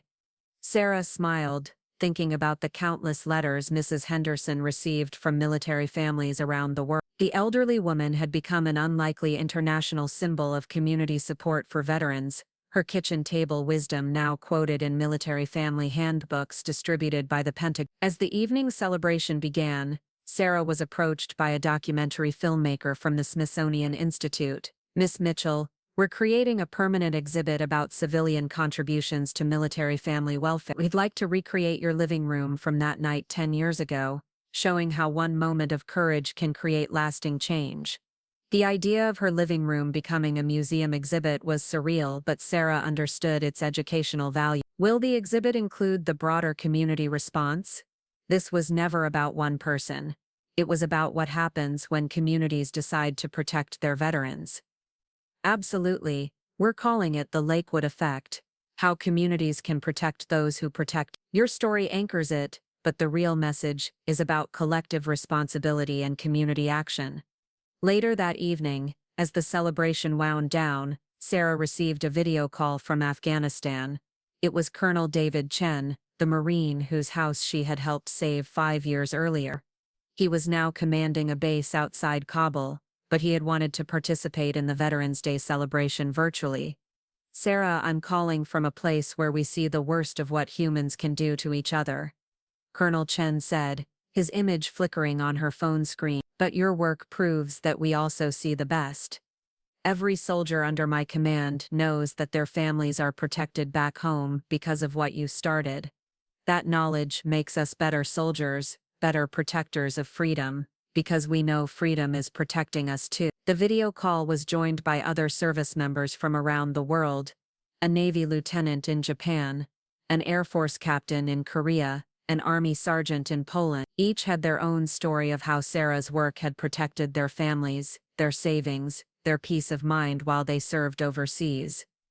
As Sarah finally returned to her house that evening, she found a large envelope that had been delivered during the celebration. It contained a letter from the current residents of her childhood apartment building in East Cleveland, the same building where she and her mother had struggled after her father abandoned them. The letter, signed by dozens of residents, informed her that they had successfully organized to purchase their building from an exploitative landlord, using community organizing principles they had learned from studying the Lakewood model. They were creating the first veteran support-focused affordable housing cooperative in Ohio, specifically designed to prevent the kind of housing insecurity that Sarah and her mother had faced. "Mitchell," the letter read, "you probably don't remember us, but we remember the little girl who lived in apartment 3B with her hard-working mother. We want you to know that your story gave us the courage to stand up for ourselves. You showed us that one person refusing to be victimized can protect everyone." As Sarah sat in her living room, the same room where her father had once tried to intimidate her into giving up everything she had worked for, she reflected on the journey that had brought her to this moment. The coffee table where her father had scattered his forged documents now held correspondence from military families around the world. The chair where he had sat drinking her beer was now positioned next to a bookshelf filled with legislative documents, community organizing manuals, and thank you letters from thousands of veterans. The house was still hers, would always be hers, but it had become something larger than a single resident. It was the birthplace of a movement, the launching point for a mission that had protected hundreds of thousands of military families and would continue protecting them long after she was gone. Her father had demanded that she pack her bags and leave. Instead, she had unpacked her bags, planted roots that extended across the entire nation, and built something that would protect military families for generations to come. The boy who had tried to steal her house had inadvertently launched her into creating a legacy that would outlast them both. As Sarah turned off the lights and prepared for bed, she thought about all the military families sleeping safely that night, protected by systems that had grown from her refusal to be intimidated. Tomorrow would bring new challenges, new families to protect, new communities to organize. But tonight, she was exactly where she belonged, home, surrounded by the evidence that standing up for what's right can create ripples that extend far beyond anything one person can imagine. Her father had tried to make her homeless. Instead, he had helped her create home for millions of others. That was the ultimate victory. Not revenge, but transformation, not just protecting herself, but protecting everyone who would come after her. 12 years after the night that launched a national movement, Sarah Mitchell faced the greatest challenge to everything she had built. The call came at 3 a.m. from her emergency hotline, a number that connected directly to her home phone for the most urgent military family crises. "Miss Mitchell, this is Major General Patricia Williams from the Pentagon. We have a situation that threatens to undermine everything your program has accomplished. I need you in Washington immediately." Sarah had never heard such urgency in the voice of a senior military officer. Within hours, she was on a plane to D.C., her mind racing through possibility. Had there been a massive fraud that slipped through their protections, a political attack on the funding, a scandal that could destroy public confidence in veteran support programs? The truth was worse than anything she had imagined. In a secure briefing room at the Pentagon, Major General Williams laid out the crisis with military precision. "Sarah, we've discovered that Senator Richard Blackwood, the chairman of the Senate Veterans Affairs Committee, has been secretly undermining military family protection programs for the past 2 years. He's been taking bribes from a consortium of predatory lenders and fraudulent legal services, specifically targeting deployed service members." The room fell silent as the implications sank in. Senator Blackwood had been one of the most vocal public supporters of Sarah's work, frequently citing her story in speeches about protecting military families. He had personally championed the legislation that made her programs permanent federal law. "How long has this been going on?" Sarah asked, her voice steady despite the shock. "We believe since shortly after the Military Family Protection Act passed, he helped create the protections, then immediately began selling information about how to circumvent them. We estimate that over 3,000 military families have been victimized by schemes he enabled." Colonel Jessica Torres, now serving as Sarah's military liaison, spread documents across the briefing table. "It gets worse, Sarah. Blackwood has been providing lists of deployed service members to criminal organizations, including details about their assets, family situations, and deployment schedules. He's essentially been running a catalog for military family predators." Sarah studied the evidence, her mind automatically shifting into the analytical mode that had served her through years of combat and advocacy. "What's our legal position? Can we prosecute without destroying public confidence in the entire system?" "That's the problem," Major General Williams replied.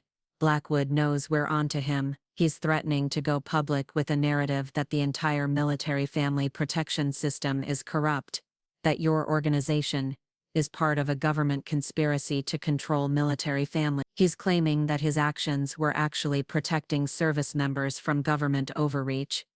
The psychological manipulation was familiar to Sarah, the same tactic her father had used, claiming that his theft was actually helping her, that his lies were really true. But the scale of this betrayal was staggering. A United States senator had used his position to prey on the very families he had sworn to protect.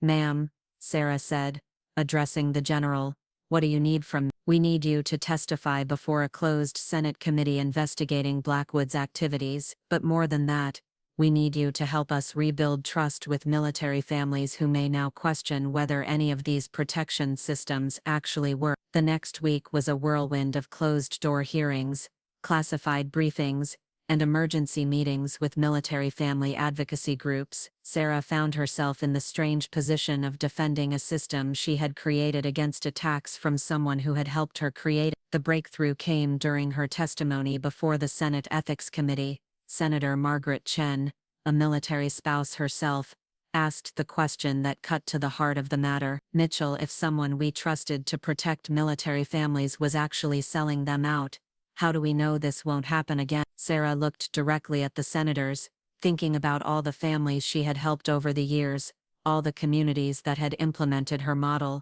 all the young service members who were counting on these protections. Senator, 12 years ago my own father tried to steal my house using forged documents and psychological manipulation. I could have given up on family entirely, decided that blood relations couldn't be trusted, concluded that the system was too corrupt to fight. Instead, I chose to build something better. She gestured to the evidence spread before the committee. Senator Blackwood's betrayal is devastating, but it's also proof that our systems work. We detected his corruption. We gathered evidence. We're holding him accountable. The difference between my father's small-scale fraud and Blackwood's large-scale corruption is that now we have the tools and the community to fight back. Senator Chen leaned forward. But how do we prevent this from happening again? The same way we prevent any fraud, through transparency, community oversight, and the understanding that protecting our veterans is too important to leave to any single person or institution. Senator Blackwood was able to operate in secret because he convinced people to trust him instead of trusting the system. Real protection comes from multiple layers of oversight, not from trusting individual heroes. After her testimony, Sarah walked through the Capitol building, thinking about the irony of the situation. She had come to Washington as a victim of family fraud, and was now testifying about political fraud. But the lessons were the same. Predators rely on isolation, manipulation, and the victim's reluctance to fight back. That evening, Sarah received a call that put everything in perspective. It was from Staff Sergeant Michael Torres, no relation to her colleagues, calling from a base in Kuwait. "Ma'am, I heard about the senator's arrest on the news. My buddies are all worried that this means the protection programs are going to be shut down. I wanted you to know that your system saved my family 3 months ago. My ex-wife's boyfriend tried to use forged documents to claim my GI Bill benefits, but the fraud detection caught it immediately. Without that protection, I would have lost everything." This was the real measure of success, not the politics or the headlines, but the individual families who were protected even when the system was under attack. Over the next week, Sarah received hundreds of similar calls and messages from military families, whose lives had been saved by protections that continued working even while under assault. The final vindication came when the FBI investigation revealed that Senator Blackwood's corruption had actually strengthened the system rather than weakening it. His attempts to circumvent the protections had led to improvements in fraud detection. His lists of vulnerable families had helped identify and shut down multiple criminal organizations, and his betrayal had prompted Congress to create even stronger oversight mechanisms. During the public hearing announcing Blackwood's indictment, the Attorney General made a statement that brought Sarah's journey full circle. Senator Blackwood's crimes demonstrate why we need citizen advocates like Sarah Mitchell. Government officials can be corrupted, but communities that truly care about their veterans create accountability that transcends any individual politician or program. As Sarah returned to Denver, she realized that this crisis had actually validated everything she had learned that night 12 years ago. Her father had tried to destroy her through betrayal and manipulation, just like Senator Blackwood had tried to destroy military family protection. But both had ultimately failed because they had underestimated the power of communities to protect their own. The house where it all began was still hers, still her sanctuary, but now it represented something even more important: proof that systems built on genuine care and community oversight could survive even the worst betrayal. Her father had taught her not to trust blindly. Senator Blackwood had reminded her why that lesson mattered on a national scale. Some battles, Sarah reflected, were worth fighting not just once, but as many times as necessary to protect what mattered most. And what mattered most wasn't any single program or politician, it was the principle that those who serve their country deserve to come home to communities that will protect them, no matter who tries to prey on them. 6 months after Senator Blackwood's arrest sent shockwaves through the military community, Sarah Mitchell stood before the largest gathering of veteran advocates in U.S. history. The National Military Family Summit in Las Vegas had drawn over 8,000 attendees from every state and 12 foreign countries, all united by a common purpose, proving that the movement to protect military families was stronger than any single corrupt politician. When I learned that someone we trusted had betrayed that trust, Sarah began, her voice carrying across the packed convention center, my first instinct was the same one I had 12 years ago when I found my father in my living room: shock, disbelief, and anger. But what I've learned is that betrayal, as painful as it is, can become the foundation for building something even stronger.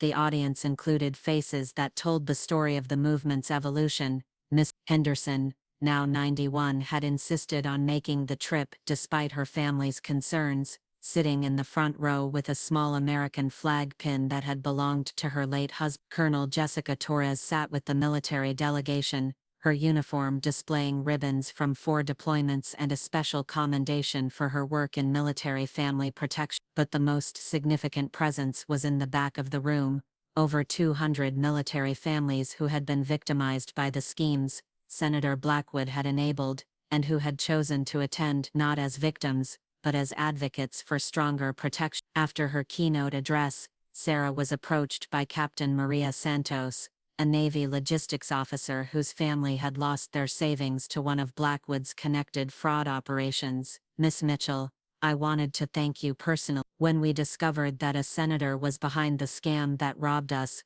we almost gave up on the system entirely, but your team didn't just help us recover our money, you helped us understand that one corrupt official doesn't invalidate an entire movement." This had become the defining theme of the past 6 months: transformation through adversity. The Blackwood scandal, rather than destroying trust in military family protections, had actually strengthened. Congress had responded by creating the most comprehensive veteran fraud prevention legislation in history, with bipartisan support that surprised even seasoned political observers. Detective Ray Torres, now federal coordinator for military family crime prevention, approached Sarah with an update that would have seemed impossible just months earlier. "Sarah, I wanted you to be the first to know. We've just received confirmation that the European Union is implementing your community protection model for their military family. The Blackwood investigation convinced them that civilian oversight is essential for preventing institutional corruption.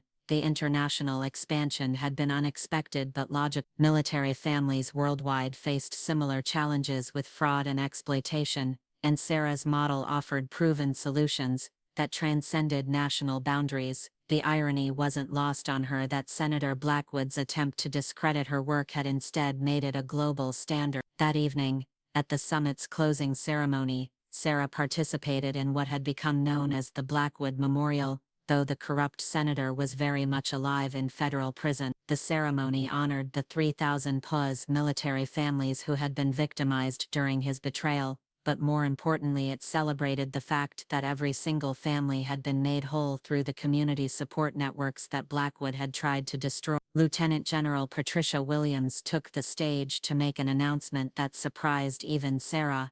Effective immediately, the Department of Defense is establishing the Sarah Mitchell Institute for Military Family Protection at the National Defense University. This institute will train military leaders in recognizing and preventing family-targeted fraud, ensuring that future generations of officers understand their responsibility to protect not just their soldiers, but their soldiers' family. The standing ovation lasted 5 minutes, but Sarah found herself thinking about a conversation she'd had earlier that day with one of the youngest attendees, 16-year-old Michael Blackwood, Senator Blackwood's own son. The teenager had approached her during a break, his face showing the same mixture of shame and determination that Sarah remembered from her own youth. "Ms. Mitchell, I know I can't apologize for what my father did, but I wanted you to know that I'm enlisting in the Army when I turn. I want to serve the families he hurt." Sarah had seen something familiar in the young man's eyes, the same drive to prove that you could be better than your worst family member, the same determination to transform shame into service. "Michael, you're not responsible for your father's choices, but if you choose to serve, you'll be honoring the families he hurt in the best way possible." The conversation had reminded Sarah of a painful truth: Even corrupt officials had families who were struggling with the consequences of their actions. Senator Blackwood's wife had divorced him and donated their assets to veteran organizations. His daughter had dropped out of college to volunteer full-time with military family support groups. As the summit concluded, Sarah found herself in her hotel room, overlooking the Las Vegas Strip, reflecting on how far the movement had come since that night in her living room 12 years ago. Her phone buzzed with a message from an unexpected source, the warden at the federal prison where Senator Blackwood was serving his sentence.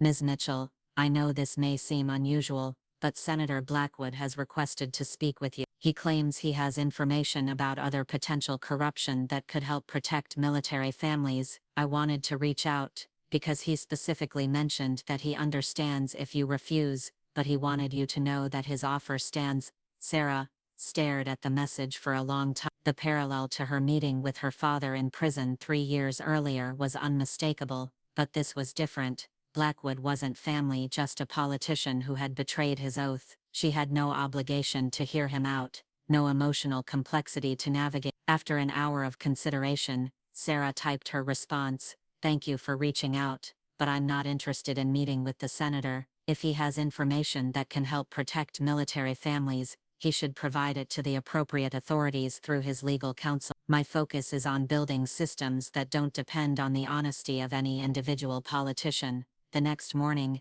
Sarah flew back to Denver, but not before receiving news that perfectly encapsulated the transformation that had occurred. The Justice Department announced that information Senator Blackwood had provided had led to the identification of 3 more corrupt officials in different agencies, all of whom were exploiting their positions to facilitate fraud against military families. Even in prison, even as a disgraced criminal, Blackwood was still helping to strengthen the very system he had tried to corrupt. It was a reminder that redemption could take many forms, and that sometimes the best amends someone could make was to help expose others who were committing similar crimes. As Sarah's plane descended toward Denver, she could see her neighborhood from the window, the place where it all began, now expanded into a community that housed over 400 veteran families and served as a model for thousands of others worldwide. Miss Henderson's house was visible, still the unofficial command center for community coordination. The Sarah Mitchell Foundation building stood next to her original home,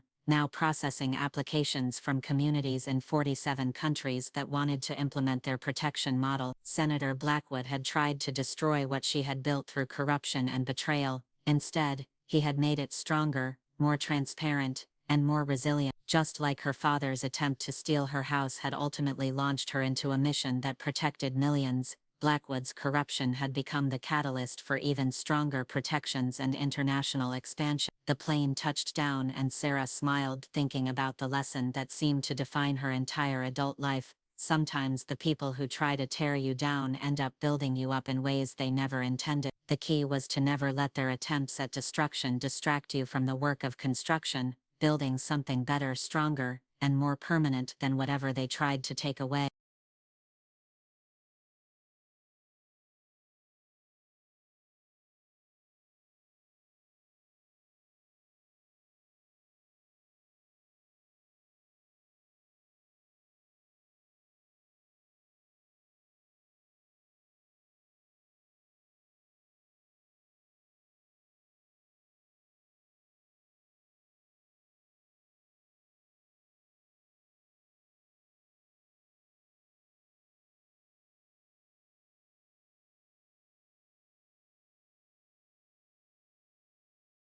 "15 years after a confrontation in a Denver living room changed everything."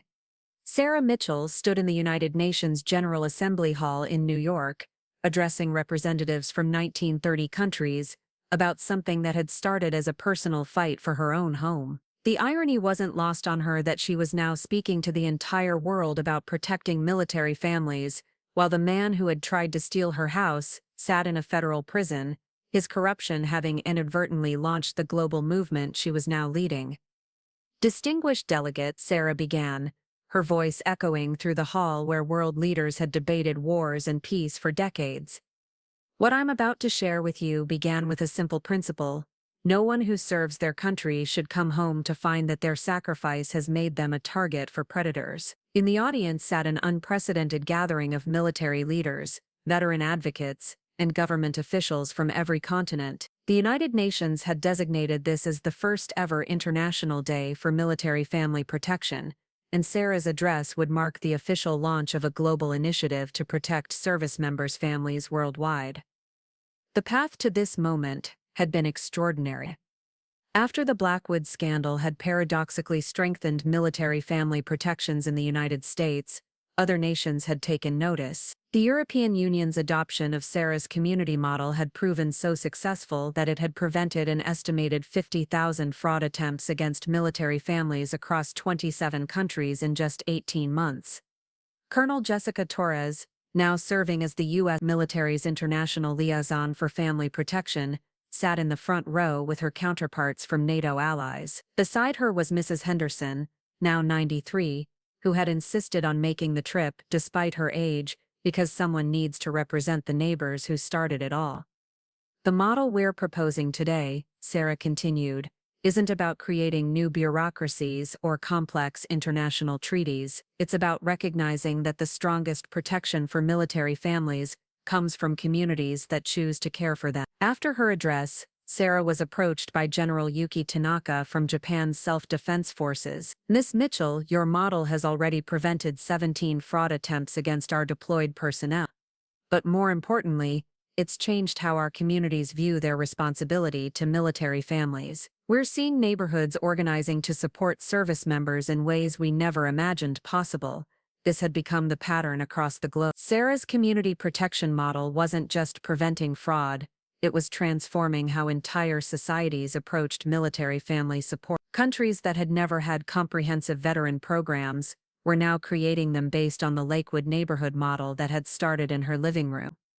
The most remarkable transformation had occurred in South Korea, where the cultural emphasis on community support had made Sarah's model extraordinarily effective. Major Park Ji-won had traveled to Denver specifically to study the original neighborhood before implementing similar programs across South Korea. "Miss Mitchell, we've had 0 successful fraud attempts against military families since implementing your protocol.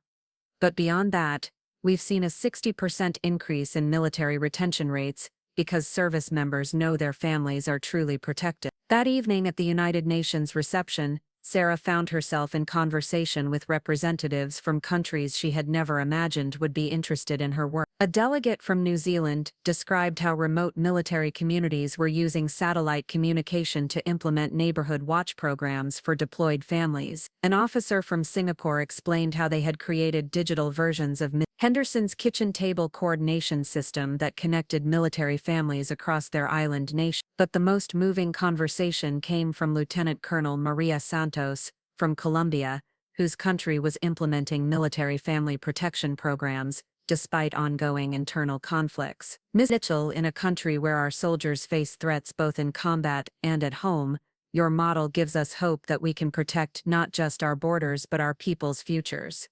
The global statistics were staggering. The Sarah Mitchell Community Protection Model was now active in 89 countries, protecting an estimated 2.3 million military families worldwide. The fraud prevention alone had saved military families over $800 million in just 2 years. But the broader impact, improved mental health, stronger community bonds, increased military retention, was immeasurable. As the evening concluded, Sarah received a video call that brought the global scope of her work into personal focus. On her phone screen appeared 5 faces: military family advocates from Australia, Germany, Brazil, Egypt, and South Africa, all connected for their monthly coordination call. "Sarah," said Captain Emma Thompson from Australia, "we wanted you to see this together. We've just received confirmation that the Global Military Family Protection Treaty will be signed by 67 countries next month. It's the fastest international agreement adoption in UN history. The treaty would create binding international standards for protecting military families from fraud, exploitation, and abandonment during deployments. More importantly, it would establish global databases for sharing information about predatory schemes and successful protection strategies." Dr. Ahmed Hassan from Egypt added, "The most remarkable thing is that this all started with one person refusing to be victimized. You've shown the world that individual courage can become global protection." After the call ended, Sarah walked through the streets of New York, thinking about the journey that had brought her to this moment. 15 years ago, she had been a soldier returning home to what should have been a peaceful reunion with her house and her life. Instead, she had found herself in a battle she never could have anticipated. But that battle had taught her something that was now protecting millions of people around the world. When you stand up for yourself, you often end up standing up for everyone. When you refuse to be victimized, you create space for others to be protected. When you fight for what's yours, you sometimes end up fighting for what should belong to everyone: safety, dignity, and the right to serve your country without fear that your sacrifice will make you a target. The next morning, Sarah flew back to Denver, but not before receiving a call that perfectly encapsulated how far her mission had traveled. It was from a young soldier in Afghanistan, not an American soldier, but a member of the Afghan National Army who had heard about the International Military Family Protection Programs. "Mitchell," he said through a translator, "my family has been protected from fraud attempts 3 times using the protocols your organization developed. I wanted you to know that Afghan soldiers know about the American woman who fought for her house and ended up protecting soldiers' families around the world." As Sarah's plane descended toward Denver, she could see her neighborhood below, the place where it all began, now home to over 600 veteran families and serving as a pilgrimage site for military family advocates from around the world. The Sarah Mitchell Foundation building had expanded 3 times to accommodate the international coordination work, but Mrs. Henderson's house remained the symbolic heart of the movement, still designated as the unofficial headquarters for community-based military family support. The house where her father had once tried to intimidate her into giving up everything was now the epicenter of a global movement that protected millions of military families. The living room where he had scattered forged documents now hosted video conferences with military leaders from 6 continents. The coffee table where he had placed his fake keys now held correspondence from grateful families in dozens of languages. Her father had demanded that she pack her bags and leave her own home. Instead, she had unpacked her bags, planted roots that now extended to every continent, and built something that transcended borders, languages, and culture. The man who had tried to make her homeless had inadvertently helped her create home for military families around the entire world. The global revolution in military family protection had begun with one woman refusing to be intimidated in her own living room. Now it was a movement that spanned the globe, proving that sometimes the most local battles have the most universal consequences, and that standing up for what's right in your own backyard can end up protecting people you'll never meet in places you'll never visit. 20 years after the night that changed everything, Sarah Mitchell received the phone call she had been dreading for months. Mrs. Henderson, the 95-year-old woman who had become the heart of their veteran community, had suffered a massive stroke and was in critical condition at Denver General Hospital. As Sarah rushed to the hospital, she realized that her greatest mentor and the last living witness to the beginning of their movement was facing her final battle. Sarah found Mrs. Henderson's hospital room filled with an extraordinary gathering. Colonel Jessica Torres had flown in from Washington, Detective Ray Torres had driven up from Colorado Springs, and dozens of veteran families from the neighborhood had maintained a vigil that had lasted 3 days. But most remarkably, representatives from 14 countries had either arrived in person or were participating virtually in what had spontaneously become an international prayer circle for the woman they credited with proving that one neighbor's care could change the world. "She's been asking for you," whispered Dr. Patricia Chen, Mrs. Henderson's granddaughter and now a military family counselor herself. "She's been saying she has something important to tell you before she can rest." Sarah approached the hospital bed where the elderly woman who had watered her plants, coordinated her neighborhood, and become her surrogate grandmother lay connected to monitors and breathing equipment. Mrs. Henderson's eyes opened when she sensed Sarah's presence, and despite her condition, they still held the sharp intelligence that had made her the unofficial commander of Veteran Support Operations. Henderson whispered, her voice barely audible, "I need to tell you something I've never told anyone. That night 20 years ago when your father was in your house, I knew he was there." Sarah's heart stopped. "What do you mean you knew?" "I saw him breaking in 2 weeks before you came home. I watched him come and go, and I knew something wasn't right. I almost called the police a dozen times." Mrs. Henderson's eyes filled with tears, "But something told me to wait, to let you handle it when you got home. I knew you were strong enough and I knew you needed to be the one to stand up to him." The revelation was staggering. Mrs. Henderson had essentially allowed the confrontation to happen, trusting that Sarah would emerge victorious and that something important would come from the battle. "Why?" Sarah asked, her voice breaking. "Why didn't you stop him?" Mrs. Henderson smiled weakly. "Because, dear one, I was married to a veteran for 53 years. I knew what you military folks are capable of when you're cornered and fighting for what's right. But more than that, I had a feeling that your fight would become everyone's fight. I couldn't have imagined how right I was." Over the next hour, as Mrs. Henderson's condition stabilized temporarily, she shared stories that recontextualized everything Sarah thought she knew about her journey. The elderly woman had been quietly coordinating veteran support efforts for decades before Sarah arrived. Having started with Korean War veterans in the 1950s, she had been watching for the right person, the right moment, to turn her local efforts into something large. "You weren't the first veteran I helped, dear," Mrs. Henderson explained, "but you were the first one who had the combination of military training, legal documentation skills, and stubborn determination to turn a personal fight into a global movement. I may have planted the garden, but you made it bloom across the world." Colonel Torres stepped forward with news that would have seemed impossible 20 years earlier.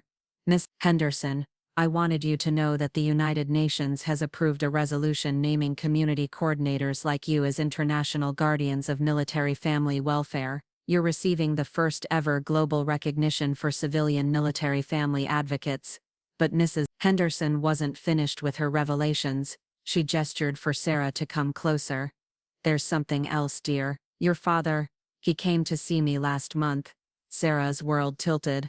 "What? How is that possible? He's still in federal prison." "He was granted a medical furlough to attend his mother's funeral. Instead of going to the service, he came here. He wanted to apologize not to you, but to me. He said he realized that his actions had hurt not just you but an entire community that had supported you." Mrs. Henderson reached for Sarah's hand with surprising strength. "He asked me to tell you something when the time was right. He said that watching the global news coverage of your UN speech made him understand what he had really tried to destroy. He wanted you to know that he finally grasps the magnitude of what his selfishness almost prevented." The room fell silent as Sarah processed this final piece of the puzzle. Her father, even in prison, had somehow found a way to witness the global impact of the movement. His attempt to steal her house had inadvertently launched. Dr. Chen approached with an update that brought everyone back to the present moment. "Her condition is deteriorating rapidly. If there's anything else she needs to say." Mrs. Henderson looked around the room at the faces that represented 20 years of her life's work. "I want you all to remember something. What we built here wasn't about any one person or any one story. It was about proving that communities can choose to protect their most vulnerable members. Sarah's fight was the catalyst, but all of your choices to support each other have been what made it last." She turned back to Sarah with eyes that still sparkled with determination despite her failing body. "Dear, I need you to promise me something. When I'm gone, don't let them make this about monuments or buildings named after me. The real memorial to what we've accomplished is every military family that sleeps safely tonight because communities around the world chose to care for them." Over the next 6 hours, as Mrs. Henderson's condition continued to decline, something remarkable happened. The hospital room became a command center for coordinating military family support operations around the globe. Representatives from 5 continents called in with updates on protection programs, fraud prevention successes, and community organization efforts. Mrs. Henderson listened to each report with evident satisfaction, occasionally offering advice or suggestions despite her weakening state. At 3:17 a.m., surrounded by the people whose lives she had touched, and the evidence of a global movement she had helped nurture, Eleanor Henderson passed away peacefully. Her last words were spoken to Sarah.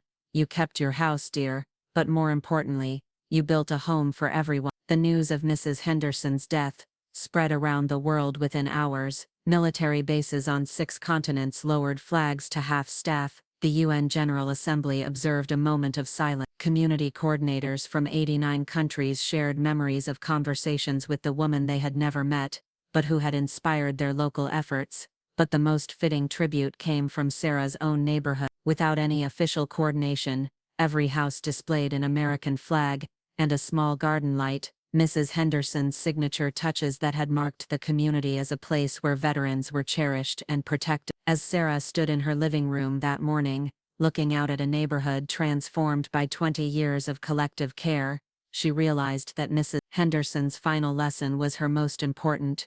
True legacy isn't about individual recognition, but about building something so strong and so rooted in community values that it continues growing long after any single person is gone. The woman who had watered Sarah's plants during her first deployment had ultimately watered the seeds of a global movement that would protect military families for generations to come. Her greatest victory wasn't any single program or policy, but the proof that neighbors who choose to care for each other can change the entire world. Mrs. Henderson had been the guardian who made everything possible. Now it was time for the next generation to carry the mission forward. 25 years after a broken man walked into his daughter's house and unknowingly launched a global revolution, Sarah Mitchell stood in her garden on a perfect autumn morning, watching her 8-year-old granddaughter Emma play among the memorial roses they had planted for Mrs. Henderson. The little girl was arranging toy soldiers in formation, completely unaware that her grandmother's courage had created a world where military families on every continent lived under the protection of communities that cared for them. "Grandma Sarah," Emma called out, looking up from her toys. "Mom says you're famous because you wouldn't let a bad man steal your house. Is that true?" Sarah smiled, thinking about how to explain a story that had grown far beyond its simple beginning. "Well, sweetheart, it's true that I had to stand up to someone who was trying to take something that wasn't his, but the real story is about what happened after, how neighbors and friends and communities all over the world decided to protect each other." The garden where they sat had become an unofficial shrine to the power of individual courage creating collective change. Visitors from around the world came to see the modest house where the global military family protection movement had begun, but they always left understanding that the real power had never been in the building. It had been in the choice to stand up for what was right. That afternoon, Sarah received a call that would provide the perfect bookend to her journey. The caller was Director Maria Santos of the newly established International Military Family Protection Institute in Geneva, the same Maria Santos who had once been Captain Santos, a Navy officer whose family had been victimized by Senator Blackwood's corruption 15 years earlier. "Sarah, I'm calling with news that I think will mean everything to you,"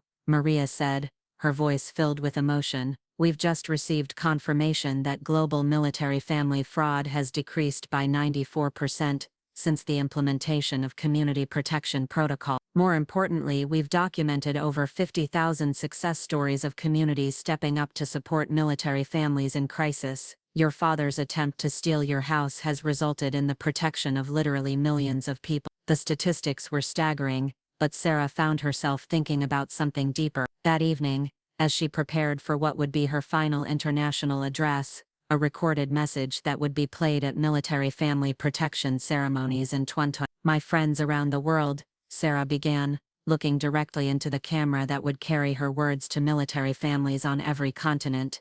25 years ago, someone I should have been able to trust tried to steal everything I had worked for. He used lies, manipulation, and family bonds as weapons against me. For a moment I was tempted to give up, to accept that I was powerless against his deception." She paused, thinking about all the faces she had met over the years, veterans who had been saved from fraud, families who had been protected during deployments, communities that had learned to care for their most vulnerable members. "But I learned something that night that I want every person watching this to understand. When someone tries to make you powerless, your response determines not just your own future, but potentially the future of everyone who faces similar challenges after you. When I refused to be intimidated, I wasn't just saving my house, I was proving that ordinary people have extraordinary power when they choose to stand up for what's right."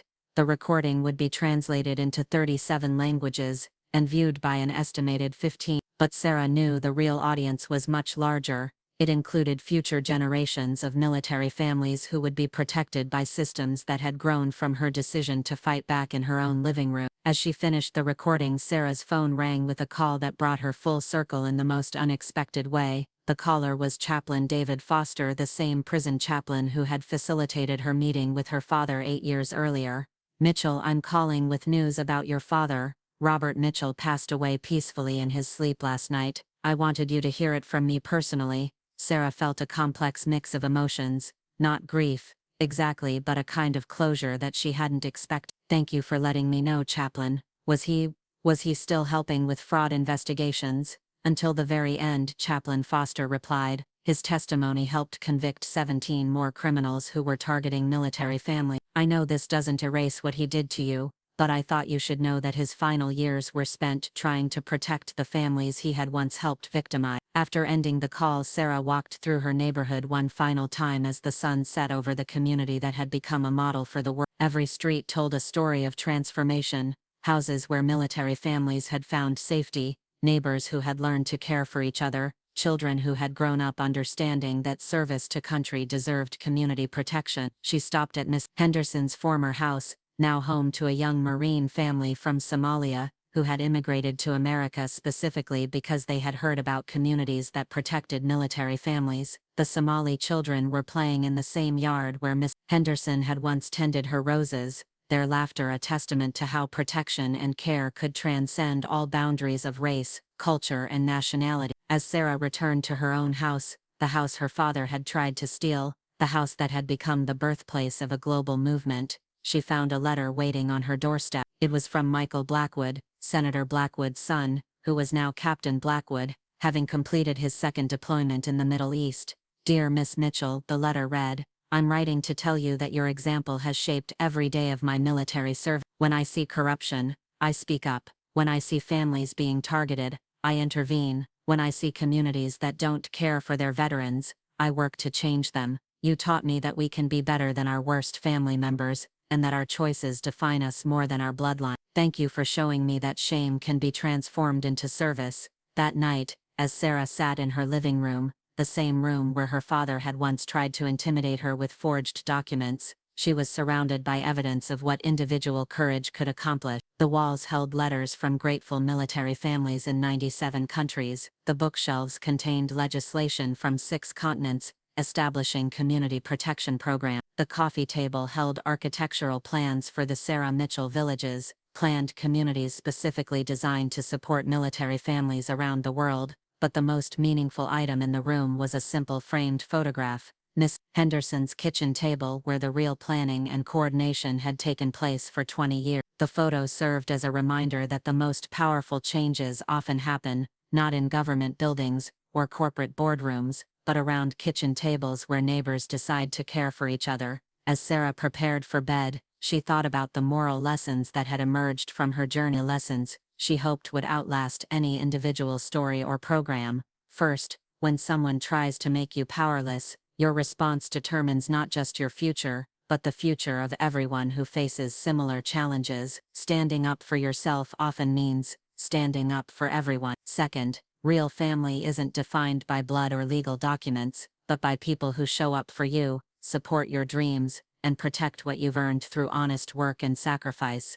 Third, individual courage creates ripple effects that extend far beyond what any one person can imagine. Your decision to do the right thing today might protect people you'll never meet in places you'll never visit. Fourth, the strongest communities are built, not by perfect people, but by imperfect people who choose to care for each other despite their flaws and differences. Fifth, true legacy isn't about monuments or recognition, but about building systems and communities that continue protecting people long after you're gone. The next morning, Sarah woke to find her granddaughter Emma arranging flowers on Miss Henderson's memorial garden, having learned from her mother that this was how you honored people who had made the world better. As Sarah watched the little girl carefully tending the roses, she realized that the most important part of her legacy wasn't any program or policy. It was raising a generation that understood their responsibility to protect and care for others. Her father had said, "Pack your bags and leave." But instead of leaving, Sarah had unpacked her bags, planted roots that now extended around the entire world, and built something that would protect military families for generations to come. The man who had tried to make her homeless had inadvertently helped her create home for millions of people he would never meet. As Sarah looked around her neighborhood that autumn morning, watching military families from 12 different countries going about their daily lives in safety and security, She understood the ultimate truth of her journey. When you refuse to be victimized, you create space for everyone to be protected. When you stand up for what's right in your own backyard, you can end up changing the entire world. The house was still hers, the neighborhood was still their sanctuary, the global movement was still growing. But most importantly, the principle that had started it all, that ordinary people have extraordinary power when they choose to stand up for what's right, would continue protecting families long after any individual story was forgotten. Sarah Mitchell had kept her house, but more than that, she had built a home for the entire world. Sometimes the most powerful victories come not from defeating your enemies, but from transforming their attempts to destroy you into protection for everyone who comes after you. True strength isn't about what you can take from others, but about what you're willing to give to protect those who cannot protect themselves. Up next, you've got 2 more standout stories right on your screen. If this one hit the mark, you won't want to pass these up. Just click and check them out. And don't forget to subscribe and turn on the notification bell so you don't miss any upload from us.